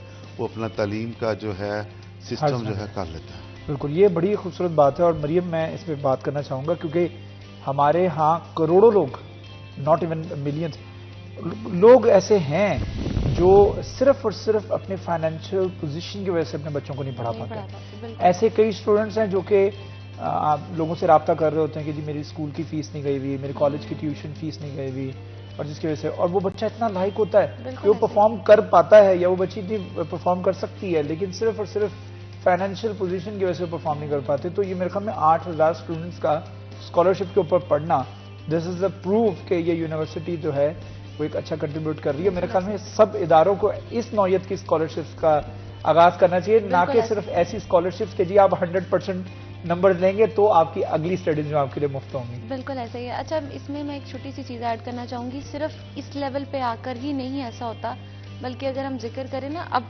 महंगाई के जो हालात हैं, घर में कमाने वाला एक है और उसके बच्चे 4 हैं और उसने 4 को पढ़ाना है, तो वो उसमें से 3 बच्चों को प्राइवेट स्कूल से हटा के गवर्नमेंट में डाल देगा। ऐसा ही सिर्फ इसलिए उसको पता है कि मैं फीसेस दे ही नहीं सकता। ये प्राइवेट स्कूल्स के हालात हैं कि आप अपने बच्चे को नहीं पढ़ा सकते क्योंकि उन्होंने 1 महीने का 10-10 हज़ार आपसे चार्ज। कॉलेज यूनिवर्सिटी तो बहुत दूर, कॉलेज यूनिवर्सिटी बहुत दूर की बात है। और अभी आपने बात की कि वो बहुत ज़्यादा शार्प होते हैं बच्चे लेकिन पढ़ नहीं पाते। और सेकेंडली हम कहते हैं कि अगर 1000+ मार्क्स आएंगे ना तो फिर हम इस प्रैक्टिकल लाइफ में आके हमें समझ आती है कि मार्क्स मैटर नहीं करते। आपका एक्सपीरियंस, आपकी अक्ल आपके साथ चले तो आप सब कुछ कर सकते हैं। लेकिन हमारे इदारे हमें, और स्कूल लाइफ, इस चीज़ पे टीचर्स हमें डंडे के साथ ही समझाने की कोशिश करती हैं कि मार्क्स ले लो, मार्क्स ले लो। मार्क्स नहीं मैटर करते। आप प्रैक्टिकली चीज़ों को सीखें, वो आपको पता नहीं कितना निखार देंगे। लेकिन हम इस चीज़ के ऊपर गौर नहीं करते। दूसरी बात जैसे आपने की कि यूनिवर्सिटी के अंदर, जहाँ पे सर ने बताया कि 8000 इस वक्त स्टूडेंट्स जो हैं वो स्कॉलरशिप के ऊपर है, तो मैं कहती हूँ कि यार इस तरह का और होना चाहिए। हम क्यों अपनी स्टडी को सिर्फ इसलिए छोड़ दें कि हमारे पास पैसे नहीं हैं। मैं तो कहूंगी कि लोगों को पता नहीं होगा शराब साहब करे ना, जिस तरह से अभी जलाल आरिफ साहब ने बताया कि इदारा ऑन करता है, स्टूडेंट छोड़ना चाह रहा होता है कि जी मैं अपनी स्टडी कंटिन्यू नहीं कर सकता, वो पूछते हैं what is the reason is the financial problems, we are here to take care of it. हम आपके साथ चलते हैं, चलें आपके घर के हालात देखते हैं, क्या प्रॉब्लम्स हैं हम देखते हैं, हम आपको ऑन करेंगे। जो स्टूडेंट्स को ऑन करना होता है, मेरे ख्याल में ये हर एजुकेशन इंस्टीट्यूट को करना चाहिए। अगर हमारे पाकिस्तान में ऐसा होने लग जाए तो मुझे नहीं लगता कि ये जो हमें गली कूचों के अंदर या दुकानों के अंदर छोटे छोटे बच्चे काम करते हुए नजर आते हैं, या 12 पढ़ के बच्चे जो हैं वेटर बने हुए में नजर आते हैं। मैं ये नहीं कहूंगी कि वेटर की जॉब गलत है, करें जरूर करें, लेकिन पार्ट टाइम में रखें इस तरह की जॉब्स को, अपनी एजुकेशन को साथ लेकर वजह से आपकी एजुकेशन डिस्टर्ब नहीं होनी चाहिए। एजुकेशन डिस्टर्ब नहीं होनी चाहिए, क्योंकि जॉब्स बुरी नहीं होती, लेकिन अगर आप पढ़ेंगे नहीं तो आपके अंदर जो निखार आना है, जो कॉन्फिडेंस आना है, वो किताबी रट्टा तो आप भूल जाते हैं। मैं अगर आपसे कोई डेफिनेशन पूछूंगी तो शायद आपको नहीं आती होगी, मैं आपसे पूछूंगी, आप मुझसे पूछेंगे तो मुझे नहीं आएंगी कोई डेफिनेशन, लेकिन जो एक्सपीरियंस है वो आपको हमेशा याद रहेगा। अच्छा, मरियम ने बड़ी खूबसूरत बात की डॉक्टर साहब, और वो ये है कि हम अक्सर कहते हैं कि डिग्री के दौरान अक्सर फॉर्मूलाज पढ़ना पड़ते हैं, हमें मैथमेटिक्स के प्रॉब्लम्स को सॉल्व करना पड़ता है। तो वो मैथमेटिक्स का क्वेश्चन प्रैक्टिकल लाइफ के अंदर, अमली जिंदगी के अंदर तो मुझे फेस नहीं करना पड़ेगा कभी, वो मेरे काम का ही नहीं है, तो मैं वो क्यों पढ़ता हूँ। कई लोग इस वजह से स्टडी को पसंद नहीं करते कि जो स्टडी में पढ़ा जाता है वो हमारे प्रैक्टिकल लाइफ में काम तो आता नहीं है। लेकिन मैं ये कहता हूँ, जैसे मरियम ने कहा कि जो वो मसला हल करते हुए या क्वेश्चन को हल करते हुए जो आपके अंदर स्किल्स डेवलप हो रही होती है, प्रॉब्लम सॉल्विंग की स्किल्स, बिल्कुल। ठीक है, और चैलेंज को एक्सेप्ट करने की स्किल, किसको मैंने हल करना है, वो स्किल्स मेरे ख्याल में आपको पूरी जिंदगी लाइफ लॉन्ग जो है ना वो आपको हेल्प करती हैं। तो being a representative of agriculture university, आपका इस पे स्टांस मैं जानना चाहूंगा ताकि स्टूडेंट्स को मोटिवेट कर सकूं। इसमें ये है कि स्टूडेंट जो है, पहले ज़माने वाले अब स्टूडेंट भी रहे, पहले जो है स्टूडेंट जो है टीचर से सवाल करते हुए खौफ महसूस करते थे, शाई महसूस करते थे। अब बच्चों में कॉन्फिडेंस बहुत ज़्यादा है। बच्चे जो हैं इस वक्त नेट पे काम करते हैं, बच्चे फेसबुक पे काम करते हैं, बच्चे वेबसाइट देखते हैं, जो गूगल स्कॉलर है, स्कूपर्स है, साइंस फैक्ट है, वो जो टीचर से एट पार उनके पास नॉलेज होता है। अब बच्चों में वो पहले वाले बच्चे नहीं है, अगर कोई टीचर ने गलत पढ़ा दिया तो उसने लिख लिया। हाँ। अब बच्चे दौरान क्लास ही गूगल खोला होता है और टीचर से सवाल पूछ रहे होते हैं, फिर वो देखते हैं कि क्या टीचर को आता है कि नहीं आता है। अब टीचर के लिए भी बड़ा कंपेटिटिव हो गया है कि उसने क्लास में अगर वो बगैर तैयारी के जाएगा, he can not earn A respect of a good teacher. तो इसमें ये है, जैसे आपने मसले की बात की है, ये कोई भी पढ़ाई जो है, दुनिया का कोई इल्म भी बेमकसद नहीं होता है। ये जो स्टैट्स हैं, ये मैथमेटिक्स हैं, ये इंजीनियरिंग में यूज होते हैं, कैलकुलेशन में यूज होते हैं। जितने ब्रिज बनते हैं, ओवरफ्लाई बनते हैं, फ्लाई ओवर बनते हैं, ब्रिजेस बनते हैं, स्टैटिस्टिकल मेथड, मैथिकल मेथड, हर चीज, दुनिया का कोई नॉलेज भी जो है बेमकसद नहीं है। वो सारे के सारा नॉलेज जो है वो इंसान की भलाई के लिए सिखाया जाता है, इंसानियत की फलाह बहबूद के लिए पढ़ाया जाता है।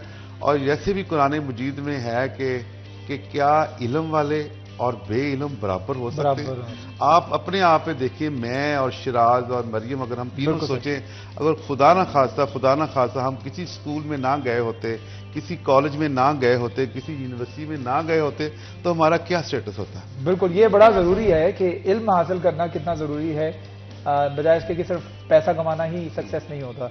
एक छोटा सा वक्फा लेते, वक्फे के बाद दोबारा हाजिर होंगे, हमारे साथ रहिए।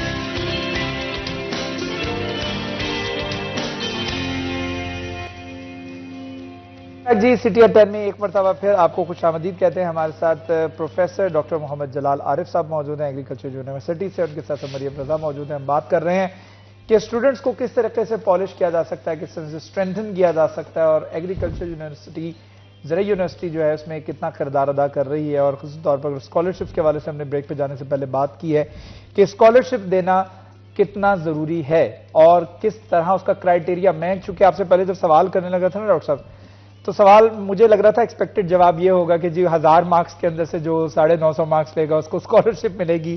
तो आपका स्कॉलरशिप का जो क्राइटेरिया है दैट्स वेरी यूनिक, और ये आपको बाकी इदारों से मुमताज करता है, जो तालीमी इदारे उनसे मुमताज इस वजह से करता है क्योंकि आप सपोर्ट कर रहे हैं उन लोगों को। We are living in a times के जहां पर हमारे मुआशी चैलेंजेस बहुत ज्यादा हैं, और अगर स्टूडेंट्स जो पढ़ नहीं पाते हैं लेकिन वो लायक होते हैं और उनको सपोर्ट करने में यूनिवर्सिटी अपना किरदार अदा करती है, तो मेरे ख्याल में यूनिवर्सिटी अपने स्टूडेंट को ओन कर रही होती है।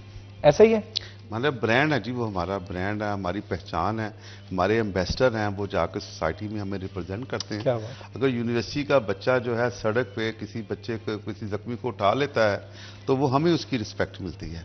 अगर यूनिवर्सिटी का स्टूडेंट किसी बैंक में जॉब कर रहा है, किसी पेस्टिसाइड कंपनी में काम कर रहा है, बेस्ट परफॉर्म कर उसको परफॉर्म कर रहा है, तो कहता है आप किस यूनिवर्सिटी से पढ़े हैं। अगर वो हमारे यूनिवर्सिटी ऑफ एग्रीकल्चर का नाम मिलता है, तो उसमें हमारी लीडरशिप को इज्जत मिलती है, हमारे प्रोफेसर को इज्जत मिलती है, हमारा जो स्वीपर से लेकर वाइस चांसलर तक हर बंदे का रोल है यूनिवर्सिटी की रैंकिंग में, रेटिंग में। ऐसे नहीं अदारे बनते। अदारे जो हैं ये इंसानों को बनाते हैं, लीडरशिप बनाते हैं और अच्छे इंसान बनाते हैं। हम जो ट्रेनिंग इसमें ऐसे करते हैं, हमारे जो सीनियर ट्यूटर का ऑफिस है उनमें हमने English debates, Urdu debates, Punjabi debate, शेर व शायरी, और जनाब इसके अलावा सिंगिंग का कंपटीशन और ड्रामा कंपटीशन। क्या कोई चीज जो है, आप हमारे जो पिछले दिनों में डोनाल्ड ब्लूम आए थे, जो है यूएस एम्बेसडर आए थे, प्रोफेसर डॉक्टर मोहम्मद सरवर खान ने उनको होस्ट किया था। एक प्रिसीजन एग्रीकल्चर का, स्मार्ट एग्रीकल्चर का प्रोग्राम था, उसमें उन्होंने इनॉग्रेट किया। उसके बाद यूएस स्पॉन्सर्ड एक प्रोग्राम है, एक्सेस प्रोग्राम। अच्छा, तो लाइब्रेरी में डोनाल्ड ब्लूम की मीटिंग कराई प्रोफेसर डॉक्टर मोहम्मद सरवर खान ने। तो 15 से 20 बच्चे थे, उनसे मीटिंग की। यकीन करें भट्ट साहब, मैं उन बच्चों का एक्सेंट देखा, उनका कम्युनिकेशन स्किल देखा, उनकी लैंग्वेज पे डिमांड देखी, कमांड देखी। वो उन्होंने डोनाल्ड ब्लूम को ठीक ठाक किस्म का टफ टाइम दिया, उसकी जाती जिंदगी के सवाल पूछे, यूएस की पॉलिसी के बारे में सवाल पूछा, पाकिस्तान यूएस रिलेशन के बारे में पूछा। तो वो यूनिवर्सिटी की मेन लाइब्रेरी में professor doctor Mohammad Sarwar Khan, Donald Bloom और हम सब मौजूद थे। तो उन बच्चों ने इतना उनको इम्प्रेस किया, इतना इंस्पायर किया कि पिछले 10 दिनों से जो है यूएस एम्बेसडर जो है अपनी फेसबुक पे, अपनी वेबसाइट पे यूनिवर्सिटी के उन एक्सेस प्रोग्राम के बच्चों की, वाइस चांसलर की तस्वीरें बार बार ब्लिंक कर रहा है। ये एक्सेस प्रोग्राम के तहत, एक्सेस प्रोग्राम जो है ये यूएस स्पॉन्सर्ड प्रोग्राम है। उनकी बच्चों की जो लैंग्वेज पे कमांड है, क्या कोई इंग्लिश का प्रोफेसर को बोल सकेगा, क्या कोई कम्युनिकेशन स्किल का बच्चा बोल सकेगा, और एक्सटेम्पोर बच्चों में बात की है। तो मैं ये समझता हूं कि जैसा कि हमने बताया कि डिबेट्स कंपटीशन कराते हैं, सिंगिंग के कंपटीशन कराते हैं, हमारे बच्चे जो है 250 यूनिवर्सिटीज़ में जाते हैं और तमाम की तमाम ट्रॉफी विन करके आते हैं, जिसमें हमारा मुकाबला नर्स से होता है, लम से होता है, पंजाब यूनिवर्सिटी से होता है, बहाउद्दीन ज़िक्रिया यूनिवर्सिटी से होता है, कि एग्रीकल्चर के ग्रेजुएट जो हैं, जो आर्ट्स की यूनिवर्सिटीज़ हैं, जो जनरल यूनिवर्सिटीज़ हैं, उनमें विन करके तो इनमें फिर हमारी जो लाइब्रेरी है, ये बहुत बड़ी लाइब्रेरी है। उसमें जनाब हमने ऑडियो विजुअल का सिस्टम बनाया हुआ है। उसमें हमने जितनी भी किताबें हैं कि सारी की सारी जो है उनका सब्जेक्ट इंडेक्स बना हुआ है, ऑथर इंडेक्स बना हुआ है, और बहुत सारी किताबें जो हैं वो हमने सॉफ्ट वर्जन में ली हुई हैं। और हायर एजुकेशन कमीशन ने डॉक्टर ताउर रहमान की क़यादत में हायर एजुकेशन को बड़ा अरूज दिया, बड़ी तरक्की दी, और हायर एजुकेशन कमीशन ने डिजिटल लाइब्रेरी का कंसेप्ट दिया। अच्छा शिराज भट्ट साहब, डिजिटल लाइब्रेरी ये है कि 250 यूनिवर्सिटीज़ हैं। मसलन अगर हम नेट पे कुछ सर्च कर रहे हैं पेपर को, तो जब हम उसको डाउनलोड करते हैं तो वो कहता है जी इतने डॉलर जमा कराएं, फिर ये आप पेपर डाउनलोड कर सकते हैं। सही। तो वो हायर एजुकेशन कमीशन ने वो तमाम महंगे से महंगा सॉफ्टवेयर, महंगे से महंगा रिसर्च पेपर, महंगी से महंगी किताब खरीद करके सॉफ्ट वर्जन में HEC की डिजिटल लाइब्रेरी पर रख दी है। वो HEC की डिजिटल लाइब्रेरी मुल्क की 250 यूनिवर्सिटी से कनेक्ट है। जब स्टूडेंट अपनी यूनिवर्सिटी में बैठकर अपनी लाइब्रेरी के जरिए कनेक्ट होगा नेट से, तो डिजिटल लाइब्रेरी से कनेक्ट होगा, तो वो सारी की सारी किताबें, अच्छा उसका एक्सेस, सारी की सारी किताबों, सारी की सारी एक्सेस उसको, जो बड़ी नायाब बुक्स हैं, जो बड़ी डॉलरों में किताब है, जिनमें को आम शहरी, आम बंदे से बंदा जो है उसको अफोर्ड नहीं कर सकता, वो हायर एजुकेशन ने खरीद के डिजिटल लाइब्रेरी में रख दी हैं। और मुल्क की 250 से ज़्यादा यूनिवर्सिटी उन सबको एक्सेस दे दी है कि थ्रू नेट जो है उनको डाउनलोड करें, उनसे इस्तिफादा हासिल करें। उसमें एग्रीकल्चर है, बायोकेमिस्ट्री है, कंप्यूटर साइंस है, वेटरनरी साइंसेज है, फार्मेसी साइंस है, फूड साइंसेज है। तो अब एक है आर्टिफिशियल इंटेलिजेंस का जो प्रोग्राम है, ये आजकल बड़ा, अब इसको बढ़ाया, अभी इब्तदाई स्टेज पर है। अब इसके अलावा हमारा ड्रोन है। ये जो पुराने ज़माने में जो आप स्प्रे करते थे कीड़ों पे, हाथ से बनी मशीन से करते हैं, अब ड्रोन की एप्लीकेशन है। तो ड्रोन में उसमें वो दवाई डाल देते हैं, उसको प्रोग्राम सॉफ्टवेयर कर दे। लेकिन जो है इसमें मैं गवर्नमेंट से ये अपील करना चाहूँगा कि इसकी इंपोर्ट की जो है परमिशन दी जाए। बड़ी लिमिटेड एक्सेस है। अच्छा। उनमें को कुछ इश्यूज हैं, क्योंकि इसको हम ना सॉफ्टवेयर इसको अपडेट कर सकते हैं कि उसकी जो हाइट है मिनिमम रहे। तो ये जो है ड्रोन्स है, आर्टिफिशियल इंटेलिजेंस है, और आप अपने कमरे में बैठकर ही 1000 एकड़ जो है एग्रीकल्चर मॉनिटर कर सकते हैं। अपने रूम में बैठकर जो है ड्रोन को सेट कर सकते हैं, पानी लगा सकते हैं, पेस्टिसाइड स्प्रे कर सकते हैं, मॉनिटरिंग कर सकते हैं कि आपके जो है 1000 एकड़ हैं उनमें कितने कीड़ों का अटैक है सैटेलाइट के ज़रिए। ये जो है इल्म जो है, ये किताबों का जो इल्म है, अब ये प्रैक्टिकल का इल्म है। और इसमें हमने हमारा जो MOU है, जो दुनिया की बहुत बड़ी टॉप की यूनिवर्सिटियों से है, इसमें यूनिवर्सिटी ऑफ कैलिफोर्निया डेवर्स रिवरसाइड से है। इसके अलावा हमारा वाशिंगटन स्टेट यूनिवर्सिटी से MOU है, जर्मन यूनिवर्सिटी से है, ब्राज़ील से है, चाइना से हमारा आजकल कोलैबोरेशन बहुत ज़्यादा है। हमारा यूनिवर्सिटी में चाइनीज़ कन्फ्यूशियस इंस्टीट्यूट बनाया गया है, जो चाइना की सपोर्ट से बनाया गया है, जहाँ पे चाइनीज़ लैंग्वेज पढ़ाई जाती हैं। तो हमारे vice chancellor professor doctor Sarwar Khan, हमारे पिछले वाइस चांसलर, हमारी फैकल्टी, हमारे बहुत फ्रीक्वेंट विजिट हुए हैं। अब चाइना जो है एग्रीकल्चर में वो लीडर की सूरत इख्तियार करता जा रहा है। USA, इंडिया, चाइना, पाकिस्तान, ये बड़ी क्लोज कोलैबोरेशन के साथ उन्होंने टेक्नोलॉजी पार्क बनाए हैं चाइनीज़ ने। बिल्कुल ऐसा ही है डॉक्टर साहब। मैं उम्मीद वाकई में करता हूँ और मैं दुआगो भी हूँ कि ये एग्रीकल्चर यूनिवर्सिटी जो हमारी फैसलाबाद, हमारे फैसलाबाद का ताज है, और ये यूनिवर्सिटी इतनी स्ट्रेंथन हो कि एग्रीकल्चर हमारे सेक्टर के अंदर उसको स्ट्रेंथन करने के हवाले से, उसको मजबूत बनाने के हवाले से अपना किरदार अदा करे। मैं प्रोफेसर डॉक्टर मोहम्मद जलाल अरशद का बहुत शुक्रिया अदा करना चाहूंगा। उनके साथ मरियम रजा आपका बहुत शुक्रिया, thank you so much for joining अस। वक्त हुआ एक छोटे से वक्फे का, वक्फे के बाद दोबारा हाजिर होंगे, हमारे साथ रहेगा।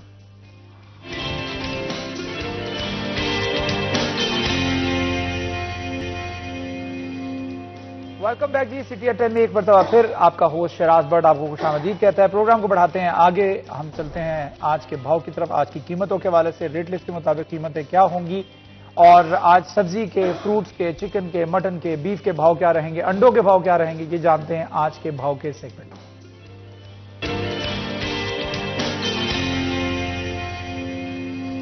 फसी नकवी हमारे साथ मौजूद होंगे। फसी नकवी, जरा अपडेट कीजिएगा आज के भाव के हवाले से। जी बिल्कुल, मार्केट कमेटी फैसलाबाद की जानिब से बरोज़ जुमेरात की रेट लिस्ट जारी कर दी गई है। बराइल मुर्गी का जो गोश्त है वो सस्ता हुआ है, 417 से जो है वो 398 रुपये हो गया। आलू अपनी साबका कीमत पर कायम है, 94 रुपये फी किलो है। प्याज अपनी साबका कीमत पर बरकरार है, 138 रुपये फी किलो है। टमाटर 15 रुपये सस्ता होकर 123 से 108 रुपये हो गया है। अदरक चाइना 5 रुपये सस्ता होकर 365 से 360 रुपये हो गया है। लहसुन चाइना साबका कीमत पर कायम है, 670 है। नींबू चाइना अपनी साबका कीमत पर बरकरार है, 60 रुपये है। सब्ज मिर्च अपनी साबका कीमत पर कायम है, 95 रुपये फी किलो है। और इसी तरह बंद गोभी अपनी साबका कीमत पर बरकरार है, 95 रुपये फी किलो है।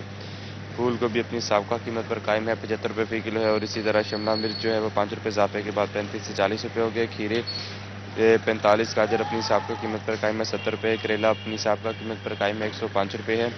बैंगन अपनी साबका कीमत पर कायम है, 55 रुपये है। टिंडी अपनी साबका कीमत पर कायम है, इसी तरह 55 रुपये है। पालक 30, मेथी 85, मूली 32, धनिया 85, शिमला मिर्च 115 रुपये फी किलो है। फलों की तरफ देखा जाए तो सेब, काला कल्लू जो है वो अपनी साबका कीमत पर कायम है, 240 रुपये फी किलो है। केला 120 रुपये फी दर्जन है। अनार कंदारी 410, अमरूद 70, अंगूर टाफी 280 और इसी तरह अंगूर सुंदरखानी जो है वो 310 रुपये है।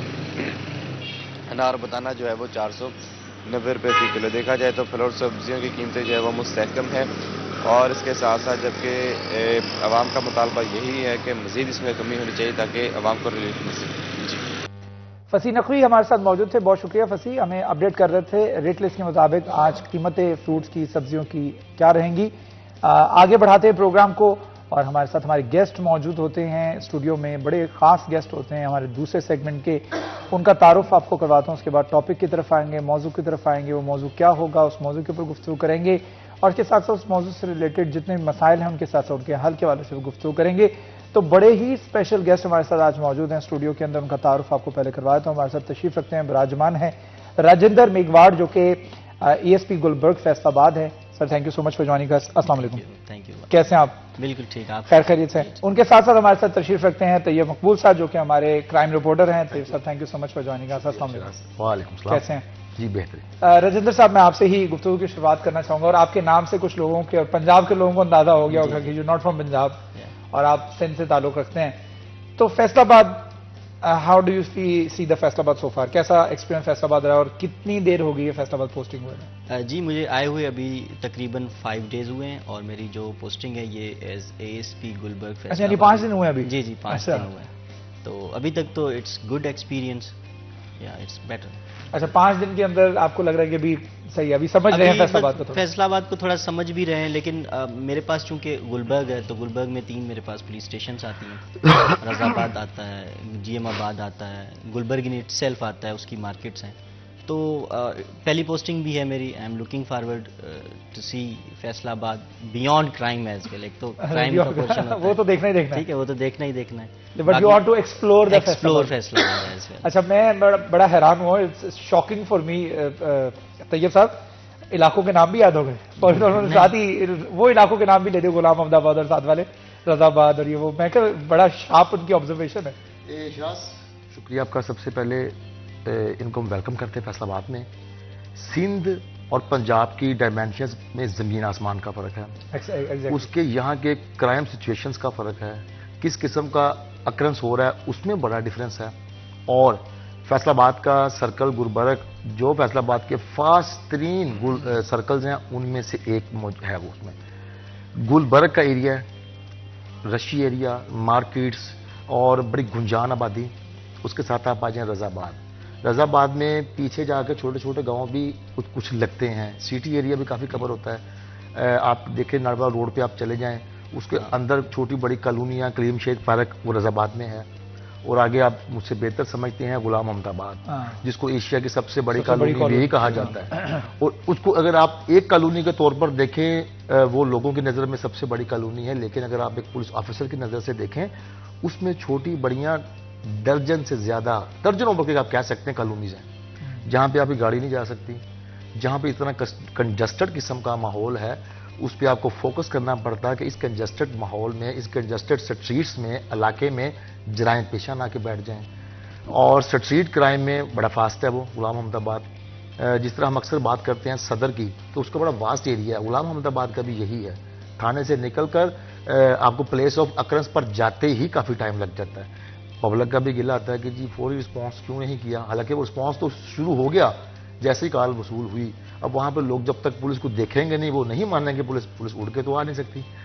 ये सारी चीज़ें इन्होंने देखनी है। और पुलिस सर्विस ज्वाइन करने के बाद इनकी ये फर्स्ट पोस्टिंग है, और फर्स्ट पोस्टिंग ही फैसलाबाद में और सर्कल गुलबर्ग में है। चैलेंजेस का सामना होगा, लेकिन खुशी इस बात की है कि ये यंग हैं, एनर्जेटिक हैं। मेरी शो से पहले भी इनसे गुफ्तगू हो रही थी, और जिस तरह भी आप बता रहे हैं कि बड़े जल्दी इन्होंने चीज़ों के नाम याद किए हैं। अब देख 5 दिन में सारा कुछ, क्योंकि फोकस है। और अब ये भी देखें, पूरे फैसलाबाद में सिर्फ 2 ASPs की पोस्टिंग है इस वक्त। 2 पहले थे, वो चले गए फ्रंटर कांस्टेबली में, अब 2 अब आए हैं। दोनों बैचमेट हैं, दोनों की फर्स्ट पोस्टिंग है। एक लगे हैं पीपल्स कॉलोनी, वो भी बड़ा ही फास्ट सर्कल है।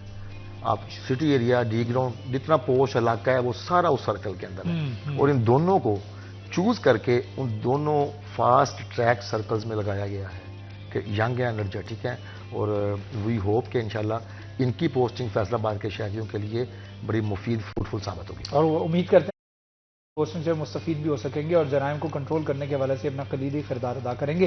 राजेंद्र साहब ये बताएगा कि 2 तरीके होते हैं क्राइम को कंट्रोल करने के। एक ये होता है कि पुलिस ऑफिसर आया किसी भी जगह, किसी भी शहर में, उसकी पोस्टिंग हुई, उसने कहा this is how I do things, मैं इस तरीके से क्राइम को कंट्रोल करने की कोशिश करता हूं, no matter what the place is, ये मेरा तरीकाकार है।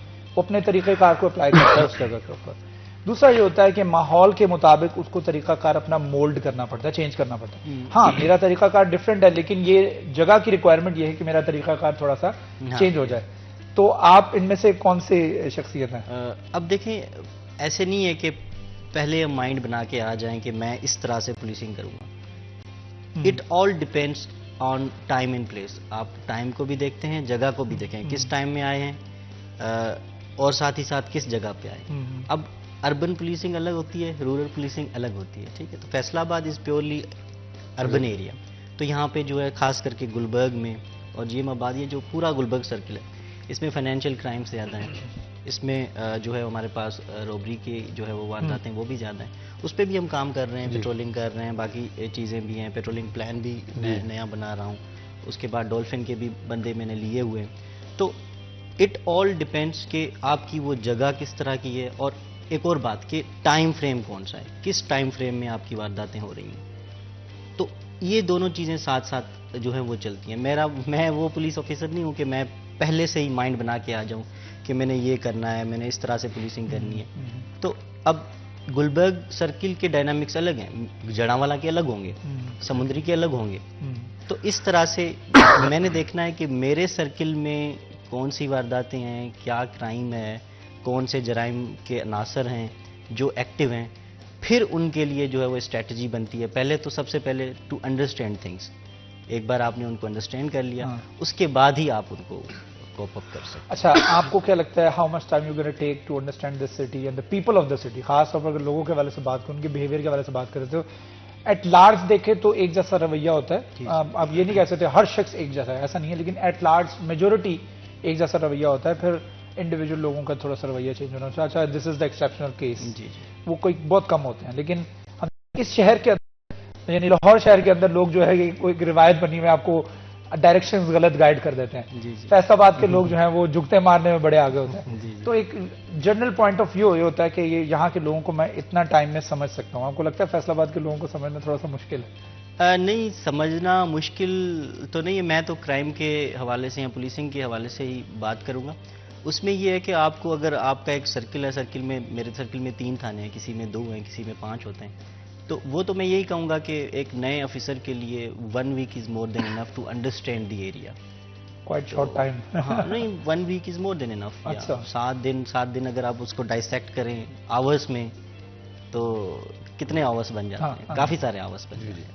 तो इस तरह अगर आप लेके चलें तो पुलिसिंग तो वैसे ही 24/7। अच्छा राजेंद्र साहब, ये बता दीजिएगा, इससे पहले आपने कहाँ पे कहीं पे सर्व किया, या आपने जिस तरह से अभी तक बताया था, this is first time experience कि आप फैसलाबाद से अपने प्रोफेशन का आगाज कर रहे हैं? नहीं, हमें ट्रेनिंग करते हुए 2 साल हो गए। एग्जैक्टली। और इसमें जो है हमारी अंडर ट्रेनिंग पीरियड होता है फील्ड का, यूटीशिप कहते हैं जिसे। ओके। वो हमारा 6 मंथ्स का होता है। ओके। 5 to 6 months. वो मेरा जो है वो गुजरांवाला सिटी में रहा है। गुजरांवाला यानी पंजाब में ही? जी, पंजाब से पंजाब एक्सपीरियंस हो चुका है? हमारी एलोकेशन इस तरह से होती है कि first 5 years we have to serve out of our home province. तो इस तरह से है कि मेरी एलोकेशन, अब मेरे 5 साल जो है वो पंजाब में ही गुजरेंगे। ये एक स्ट्रक्चर बना हुआ है जो फेडरल पब्लिक सर्विस कमीशन से ऑनवर्ड्स, फिर एस्टेब्लिशमेंट डिवीजन से, फिर उधर से जाके फिर हमारी एलोकेशन होती है प्रोविंसेस में। तो इस तरह से जो। अच्छा तैयब साहब, मुझे ये बता दीजिएगा, जैसे मैंने अभी बात कर रहा था क्राइम के हवाले से, कि क्राइम को कंट्रोल करने के हवाले से कोई भी नया ऑफिसर आता है, उसके 2 तरीकाकार होते हैं। आपको क्या लगता है कौन सा तरीकाकार बेस्ट तरीकाकार है क्राइम को कंट्रोल करने का? मैं यहाँ पर उससे पहले 2 चीज़ें उसमें एडिशन करना चाहूँगा कि जिस तरह राजेंद्र साहब ने बताया कि उन्होंने 6 माह की गुजरांवाला में यूटीशिप की है। यूटीशिप में और बाकायदा आपकी पोस्टिंग में ज़मीन आसमान का फ़र्क है। वहाँ पे आप सिर्फ लर्न करते हैं, आपके पास डिसीजन पावर नहीं है।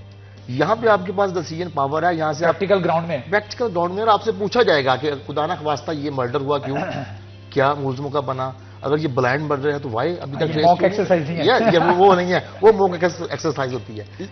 लेकिन उसका बहुत फायदा होता है। जी सर, ज़ाहिर है वो लर्न करके आप यहाँ पे उसको इम्प्लीमेंट करेंगे, वो सारे करेंगे। और दूसरी बात, गुजरांवाला में स्ट्रीट क्राइम बहुत कम है उस वहाँ पे ओल्ड एनिमिटी पे मर्डर्स बहुत ज्यादा हैं, लड़ाई झगड़े बहुत ज्यादा हैं, उनकी ये बड़ा इशू है वहाँ पे। अच्छा, जो भी आपने बात पूछी कि ये कौन सा तरीका अडॉप्ट करेंगे, इन्होंने बड़ी अच्छी बात कही कि वो लोगों के वहाँ पे किस किस्म का क्राइम है और वो एरिया सारा लोगों की इधर नेचर क्या है, लोगों का इधर क्या, वो लोग पोलाइट लोग हैं, एजुकेटेड हैं, ये चीज़ें बड़ी काउंट करती हैं। जिस तरह उन्होंने खुद ही कहा जड़ांवाला समुद्री, और ये मैं हैरान हूँ कि 5 दिन में हमारी तहसीलों के नाम भी उनको पता है। अब वहाँ की डायमेंशंस अलग हैं। वहाँ स्ट्रीट क्राइम में सबसे नीचे आपका सदर सर्कल और जड़ांवाला है।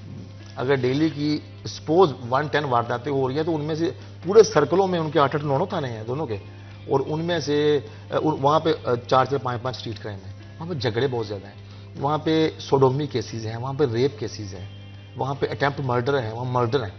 इनके इलाके में मर्डर बड़ा कम होगा, इनके इलाके में इस तरह के रेप सोडोमी यही बड़े कम है।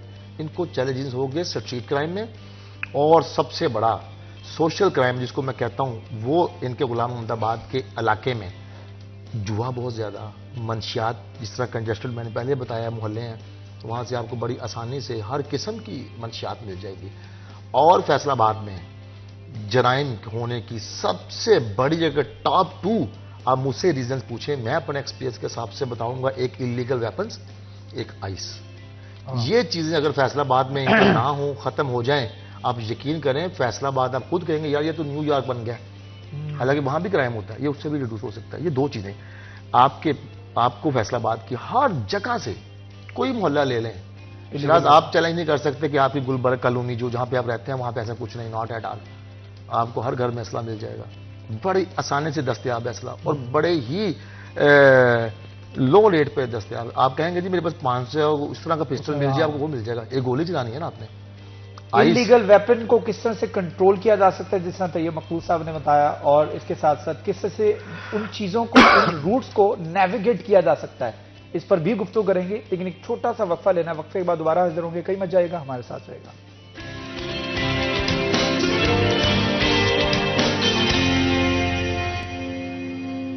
Welcome back ji. City at 10 में एक मरतबा फिर आपको आपका होस्ट शिराज बट खुश आमदीद कहता है। तैयब मकबूल साहब हमारे साथ तशरीफ रखते हैं, उनके साथ साथ हमारे साथ राजेंद्र मेघवार साहब मौजूद हैं जो कि ASP गुलबर्ग फैसलाबाद हैं।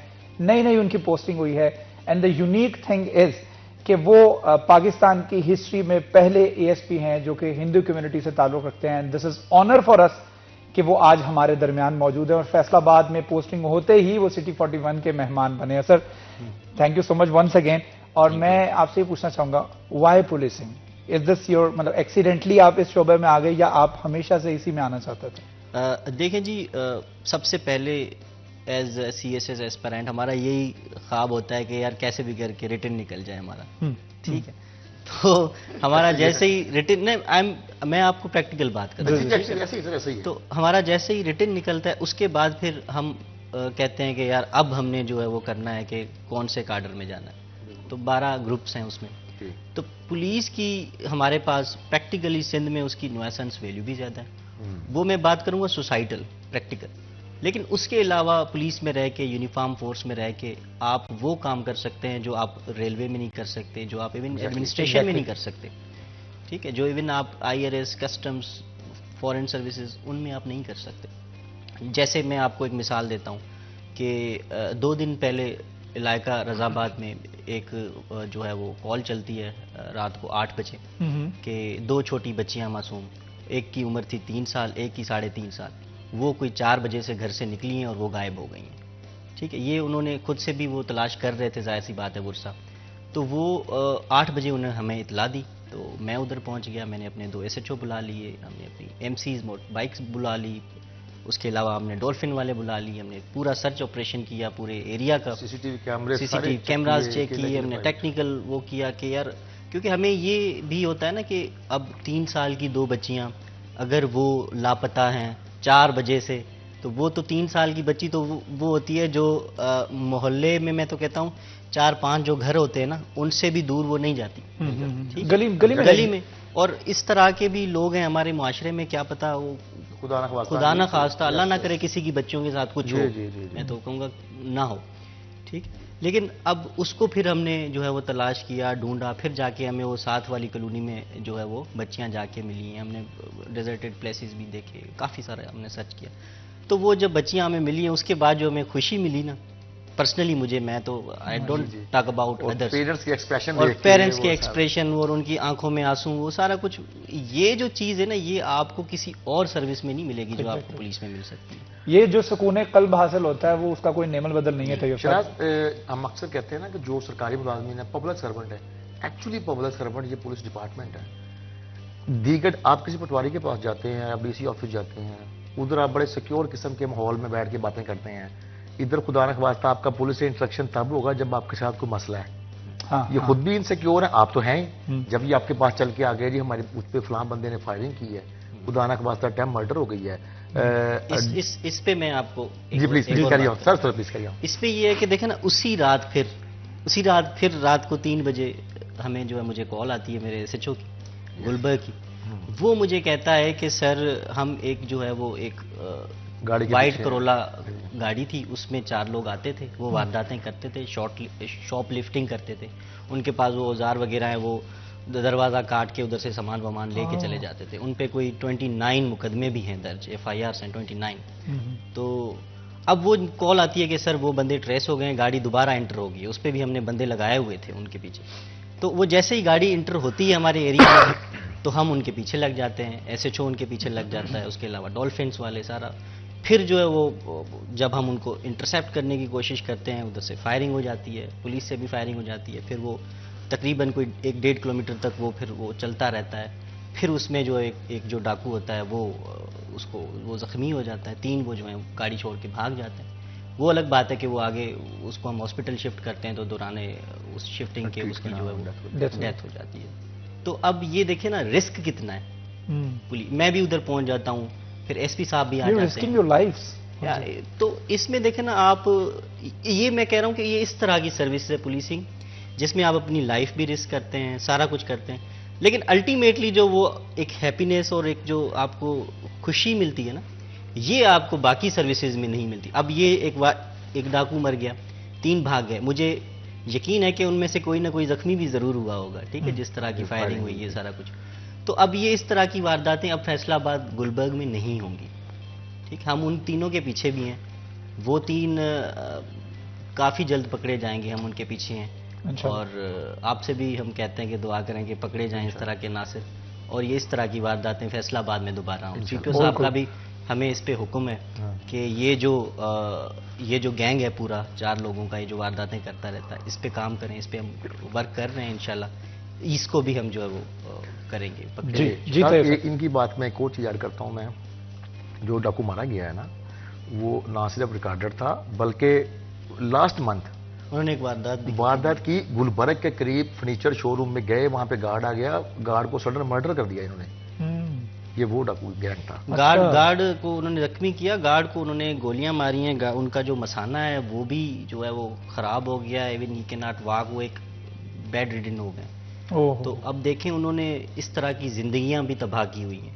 तो इस तरह के अनासिर, अब देखें ना, उनको आप अगर रोकते हैं ना, आप ये तो सोच भी नहीं सकते कि सामने से जो है वो रेजिस्टेंस नहीं आएगी। समझ रहे हैं, वो भी मुसला थे, रेगुलर क्रिमिनल हैं। ये तो मतलब ऐसे तो है ही नहीं कि वो इस चीज में कोई रिस्क नहीं है या इस चीज में, तो वो तो रेजिस्टेंस तो आएगी ही आएगी। But you are becoming a reason कि जिसकी वजह से उन्होंने अगली जो वारदातें करनी थी वो आपकी वजह से नहीं कर पाए, क्योंकि 3 जख्मी हो गए, भाग गए और एक जो है वो मारा गया।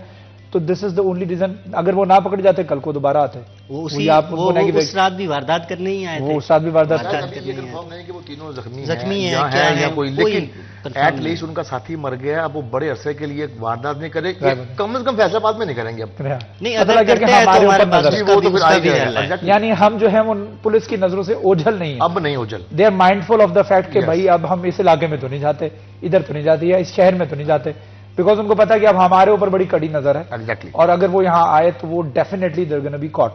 Yeah। ये मेरे ख्याल में एक सुकून कब, जिस तरह से आपने बताया कि हासिल होता है लोगों को, उनको सुकून दे के, उनको तहफ़्फ़ुज़ दे के, उनको प्रोटेक्शन दे के, और ये इस जज्बे के साथ आना पुलिस डिपार्टमेंट में और आके फिर सर्व करना।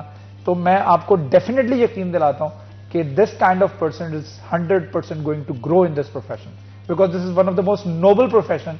और इसके साथ अगर आप जस्टिस करते हैं तो उसका सबसे बड़ा जस्टिस यही होता है कि आप लोगों को तहफ़्फ़ुज़ देने की इंटेंशन रखते हैं, ये नीयत रखते हैं कि आपने लोगों को जो है वो तहफ़्फ़ुज़ फराहम करना है। और इस नीयत के साथ जब आप इस प्रोफेशन में आते हैं तो there is no doubt, out of question कि आप लोगों को सर्व नहीं कर सकेंगे, आप 100% सर्व करेंगे। तो सर, इसमें मैं आपसे भी जानना चाहूंगा कि मुश्किलात तो आई होंगी दौरान स्टडी और दौरान फिर प्रैक्टिस, और उसके बाद आपके जो mock exercises and all that you told me, तो उसमें कभी ऐसा फील हुआ कि यार I have chosen the wrong profession, मुझे लगता है कि I should have gone somewhere else? Study के दौरान तो काफ़ी सारी मुश्किलातें आई थी, लेकिन उसको भी मैं इस तरह से देखता था कि my mother is house wife, तो वो घर का काम करती। मैं कहता हूं कि मुश्किलातें या जो काम या जो हार्ड वर्क, ये जो हमारी हाउस वाइफ्स होती हैं ना, ये जितना हार्ड वर्क करती हैं इतना कोई नहीं करता। नहीं कर सकता। ये सुबह 6 बजे उठती हैं, ओह, ठीक है, 6 से भी पहले उठती हैं, जस्ट लाइक खास माय मदर। करके माय मदर।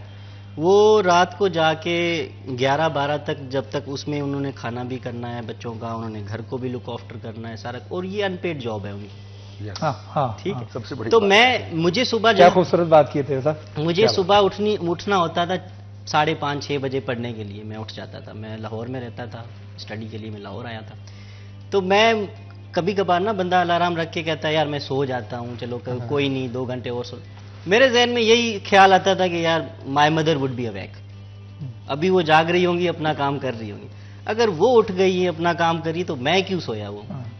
समझ रहे?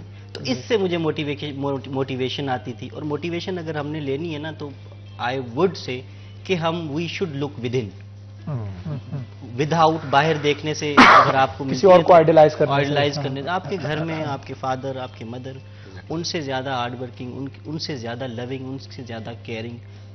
अल्टीमेटली क्या चीज मैटर करती है? लव मैटर करता है, केयर मैटर करती है, अफेक्शन, फैमिली, अफेक्शन। इस चीज़ों से फिर अगर देखें ना, अगर आप अपनी फैमिली से प्यार करते हैं, केयर करते हैं, तो आप सोसाइटी को भी बेहतर करेंगे, क्योंकि आपकी फैमिली भी सोसाइटी का ही हिस्सा है। मैं यही चाहूँगा ना कि आज जैसे वो बच्चियाँ लापता हो गई थी, जो रिकवर हो गई, तो वो अगर वो मेरी बच्चियाँ होती या आपकी बच्चियाँ होती, तो अगर वो रिकवर हो जाती तो हमें कितनी खुशी होती। ये वन ऑफ वारदात नहीं, इस तरह वारदात तो मैं नहीं कहूँगा, इस तरह के इंसिडेंट किसी के साथ भी हो सकते हैं, वाकयात हो सकते हैं। ठीक। तो इसीलिए मैं कहता हूँ policing is kind of institution, kind of work जो आपको वो खुशी देता है जो बाकी जो है वो डिपार्टमेंट्स वो आपको नहीं दे सकते। अच्छा तैयब साहब, मैं चाहूंगा इसके ऊपर आप भी रोशन डालेगा कि वाकई में हकीकी तौर पर ये एक ऐसा प्रोफेशन है, one of the most noble profession, कि जिसके अंदर आप लोगों को तहफ़्फ़ुज़ फराहम कर रहे हैं, बट पीपल स्टिल थिंक, लोग स्टिल ये सोचते हैं कि हमने पुलिस जो है उनका रवैया हमारी तरफ कुछ मुनासिब नहीं है। इस पर मैं थोड़ी सी गुफ्तगू करना चाहूंगा आपके साथ, लेकिन एक छोटा सा वक्फा अगर आप इजाजत दे दो। ठीक है, एक छोटा सा वक्फा ले लेते हैं, वक्फे के बाद दोबारा हाजिर होंगे, गुफ्तगू के सिलसिले को यहीं से आगे बढ़ाएंगे, कहीं मत जाएगा, हमारे साथ रहेगा।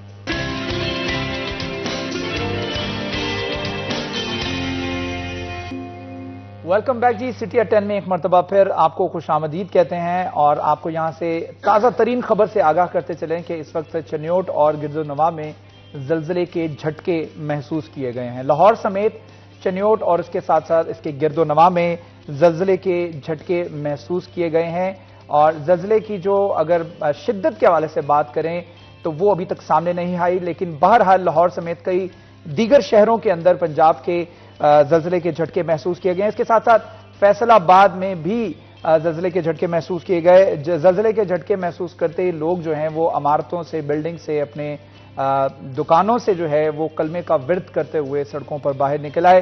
ताज़ा तरीन खबर आपको बता रहे हैं यहाँ पर कि चन्योट और गिरदोनवा में जल्जले के झटके महसूस किए। लाहौर और फैसलाबाद समेत पंजाब के कई शहरों में भी जल्जले के शदीद झटके महसूस किए गए और लोगों ने फौरी तौर पर इमारतों से लोग जो है वो निकल आए, सड़कों पर निकल आए, इमारतों से बाहर निकल आए। और इसके साथ साथ खास तौर पर बात करें, जल्जले का मरकज जो है पंजाब के शहर खारियां के करीब बताया जा रहा है। जल्जले की शिद्दत जो है वो 5.1 रिकॉर्ड की गई है स्केल पर। आपको दोबारा बता रहे हैं, पंजाब के मुख्तलिफ शहरों के अंदर जल्जले के झटके महसूस किए गए हैं। जल्जले की शिद्दत रेक्टर स्केल पर 5.1 रिकॉर्ड की गई है। जल्जले का मरकज पंजाब के शहर खारियां के करीब बताया जा रहा है। लिहाजा बड़ा ख्याल कीजिए, उम्मीद करते हैं कि आप लोग भी अपना बहुत सारा ख्याल रखेंगे। इन जल्जले के झटकों से अल्लाह ताला रहम करे।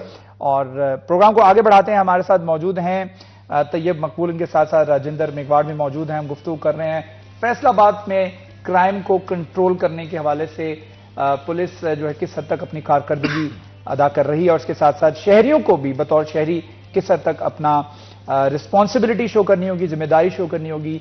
और खास तौर पर अगर बात करें पंजाब के हवाले से राजेंद्र साहब, तो मैं यहां पर देखता हूं कि लोगों के अंदर एक ना इम्पेशेंस पाया जाता है। वो ये है कि जब भी कोई नाका लगा होता है, कहीं पर रोका जा रहा होता है, पुलिसिंग चेक हो रहा होता है, ऑब्वियसली कोई फोरकास्ट होता है या पता लगता है कि कहीं ना कोई क्राइम हुआ है तो उस वजह से नाका लगाया जाता है।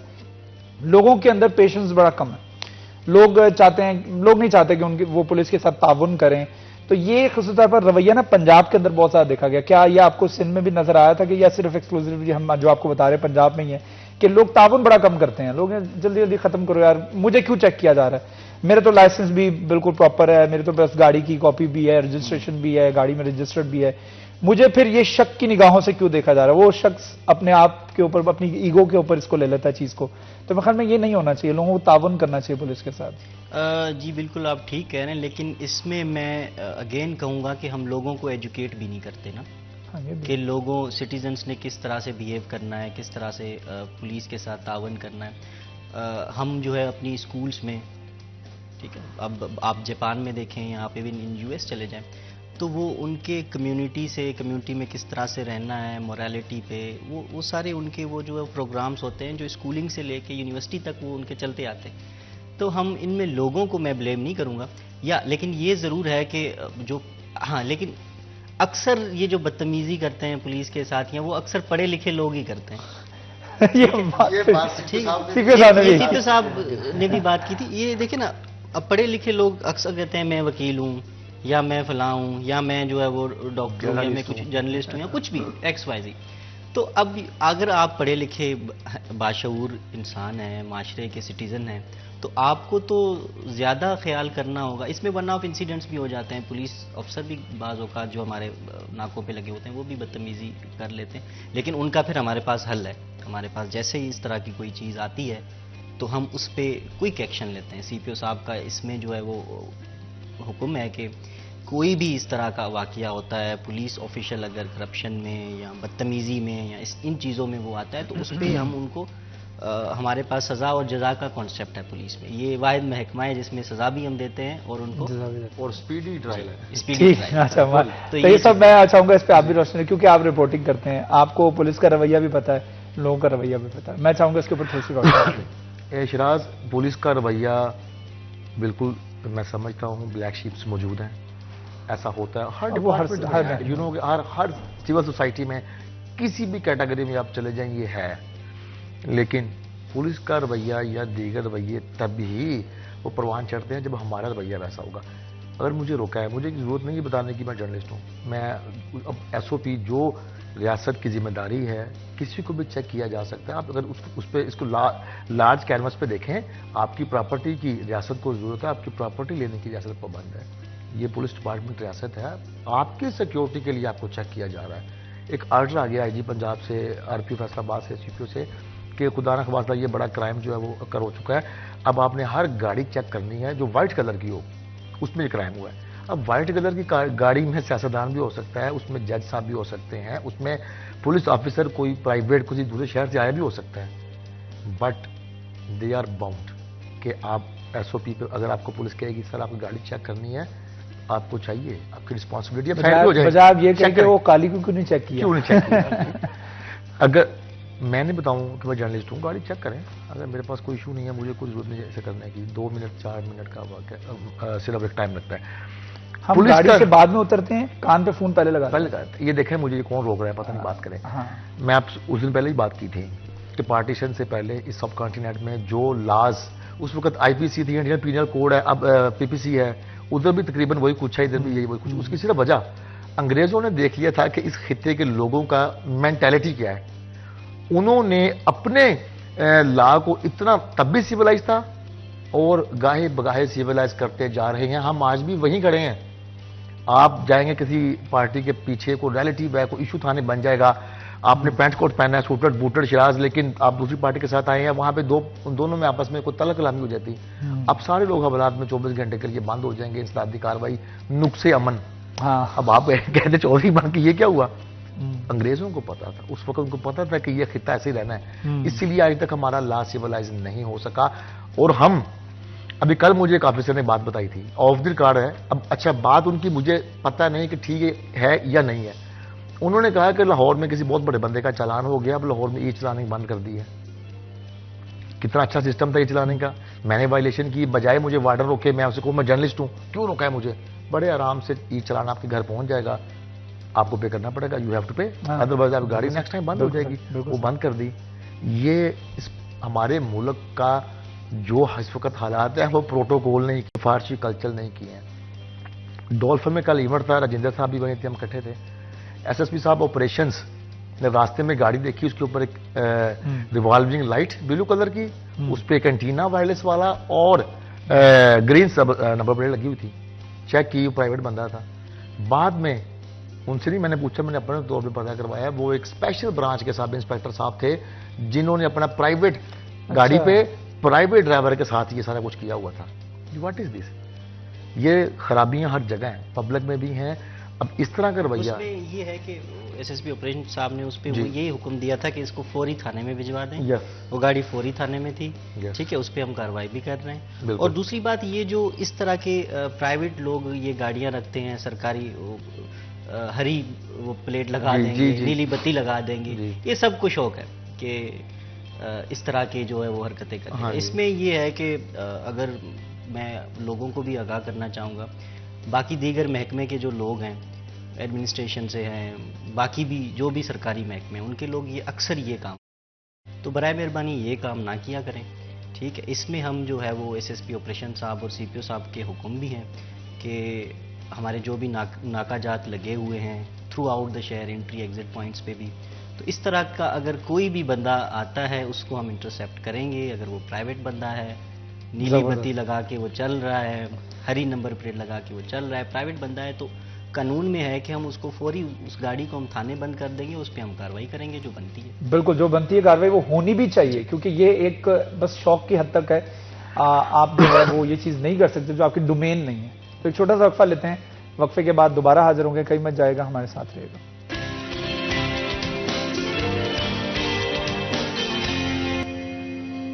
Welcome back ji. City at 10 में एक मरतबा फिर आपको आपका होस्ट शराज भट्ट खुशामदीद कहता है। हमारे साथ हमारे गेस्ट मौजूद हैं राजेंद्र मेघवाड़, उनके साथ साथ हमारे साथ तैयब मकबूल भी मौजूद हैं। तो सर, मैं एक क्वेश्चन मेरे माइंड में scrolling in my mind from a very long time, और वो ये है कि just because of your religion कभी आपको आइसोलेशन का सामना तो नहीं करना पड़ा, या कभी खुद को फीलिंग आई हो कि यार I am not treated as much good as the other people are treated? तो कभी ऐसा फीलिंग नहीं आई? आई नो आई नहीं होगी जिसकी वजह से आज हम आप हमारे सामने बैठे हुए हैं, तो कभी ये चीज हावी तो नहीं हुई आपके जहन के ऊपर? मेरे जो सबसे क्लोज दोस्त हैं वो भी मुस्लिम्स हैं, अच्छा। ठीक है, और मेरा जो है वो मेरे जो उस्ताद रहे हैं, ठीक है, उनमें भी मतलब आप ये तो नहीं कह सकते कि आपको कभी आई नहीं है या इस तरह से, बट मैंने खुद से भी कभी फील नहीं की। हाँ सही। ठीक है, और ये इस तरह से ना टू वे होता है, अगर आप खुद को खुद आइसोलेट कर दें तो आप आइसोलेट हो दैट्स जाएंगे। Another thing. That's another thing. लेकिन अब इसमें ये है ना, देखें मेरी जो शुरू से लेके स्कूलिंग से लेके यूनिवर्सिटी तक मैं सिंध में रहा हूँ, तो सिंध के हवाले से मैं एक अच्छी बात करना चाहूँगा कि वहाँ पे जो है रिलीजियस टॉलरेंस और ये चीज़ें सारी जो हैं वो ज़्यादा हैं बनस्बत पंजाब में maybe I haven't experience Punjab that much, अभी मेरा रिसेंट है। तो अब लेकिन देखें ना, रियासत का जो कानून है, जो आईन पाकिस्तान है, उसमें you are equal citizen of Pakistan. Exactly. उसमें ये नहीं है कि आपको कोई तफरक है या इस तरह, वो इस तरह कोई भी चीज़ नहीं है, और मैंने तो कभी इस तरह फील नहीं किया।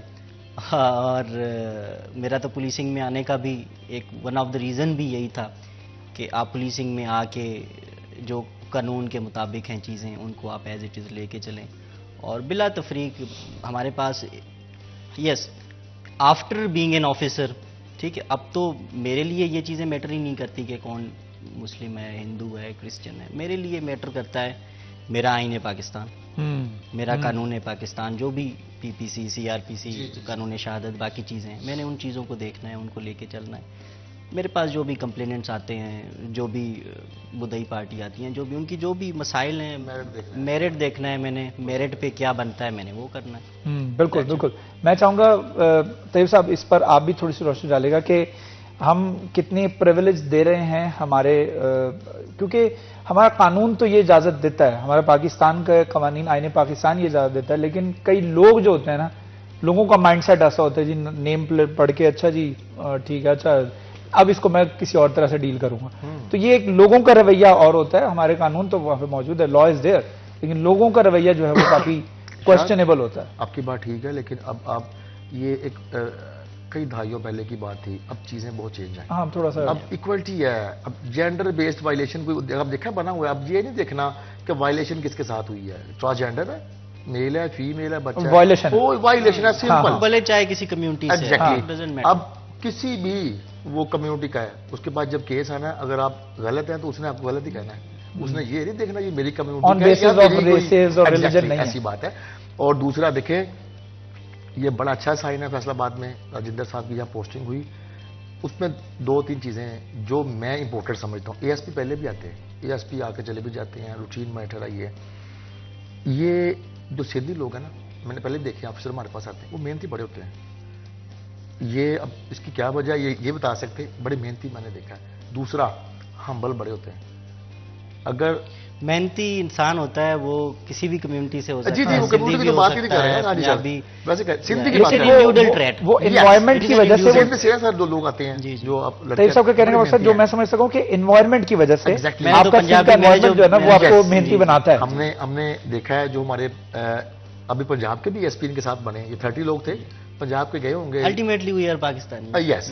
अच्छा, वो जब पंजाब में आएंगे ना तो अब वापस पंजाबी उनके जाग जाएगा। अगर पंजाबी थोड़ा सा हार्श होते हैं, लेकिन ये बड़े हम्बल हैं। और इस चीज़ का मैंने लोगों के मुंह से सुना, यार ये अफसर बहुत अच्छा है, और मैं फौरी फोकस करता हूँ ये किस इलाके का है। ये बड़ा चीज़ें काउंट करती हैं। आप देखें, आपकी फैमिली की जो ट्रेनिंग है वो तो करती है ना, आप किस इलाके से हैं, उस इलाके का माहौल क्या है, वो बड़ी करेगी। अब एक मियाँ वाले काला बाग का कोई बंदा भर्ती हो जाएगा तो उसका स्टाइल वही होगा। अच्छा, आपको पता तो नहीं होगा कि आपकी पंजाब में पोस्टिंग हो जाएगी। जब पंजाब में पोस्टिंग हुई तो आपको ऐसा नहीं लग रहा था कि मैं सिंध में ज्यादा अच्छा परफॉर्म कर सकता था पंजाब से? नहीं, ये नहीं है, क्योंकि हम कुछ और तरह से सोचते हैं, इस तरह से कि आपकी वंस एलोकेशन हो जाती है किसी सूबे में, हमारी एलोकेशन ड्यूरिंग ट्रेनिंग ही हो जाती है, फिर जो हमारे जो तनख्वाह है, बाकी चीज़ें हैं, वो फिर हमें प्रोविंसेस से ही आती हैं। सही। तो मुझे 1.5 साल से पता था कि मैंने पंजाब में ही रहना है। अच्छा जी। तो आपको पहले से पता था, इन्फॉर्म था कि पंजाब में ये नहीं पता होता कि किस जिले में जाके आपकी, लेकिन ये पता कि मैं पंजाब में हूं। ये पता होता है कि पंजाब में। अच्छा, इसका मतलब है कि बस परफॉर्म करना है, और यही जज्बे के साथ हर ऑफिसर अगर आए तो मुझे लगता है कि पाकिस्तान और हमारा सूबा पंजाब जो है that will be a best country in the world, कि अगर हम हकीकी तौर पर जो है वो अपनी परफॉर्मेंस को अपनी डोमेन में देखते हुए, अपनी रिस्पॉन्सिबिलिटी को देखते हुए उस तरह से खुश उसलूबी से निभाएं, तो मेरे ख्याल में this would be a better place to live. तो मैं बहुत शुक्रिया अदा करना चाहूँगा राजेंद्र मेघवार साहब का और उनके साथ साथ ये मकबूल साहब का, जिन्होंने हमें टाइम दिया, अपनी मसरूफियत में से वक्त निकाला। अपने होस्ट शिराज भट्ट को भी इजाज़त दीजिए। अपना बहुत सारा ख्याल रखिए। Stay blessed. अल्लाह हाफ़िज़।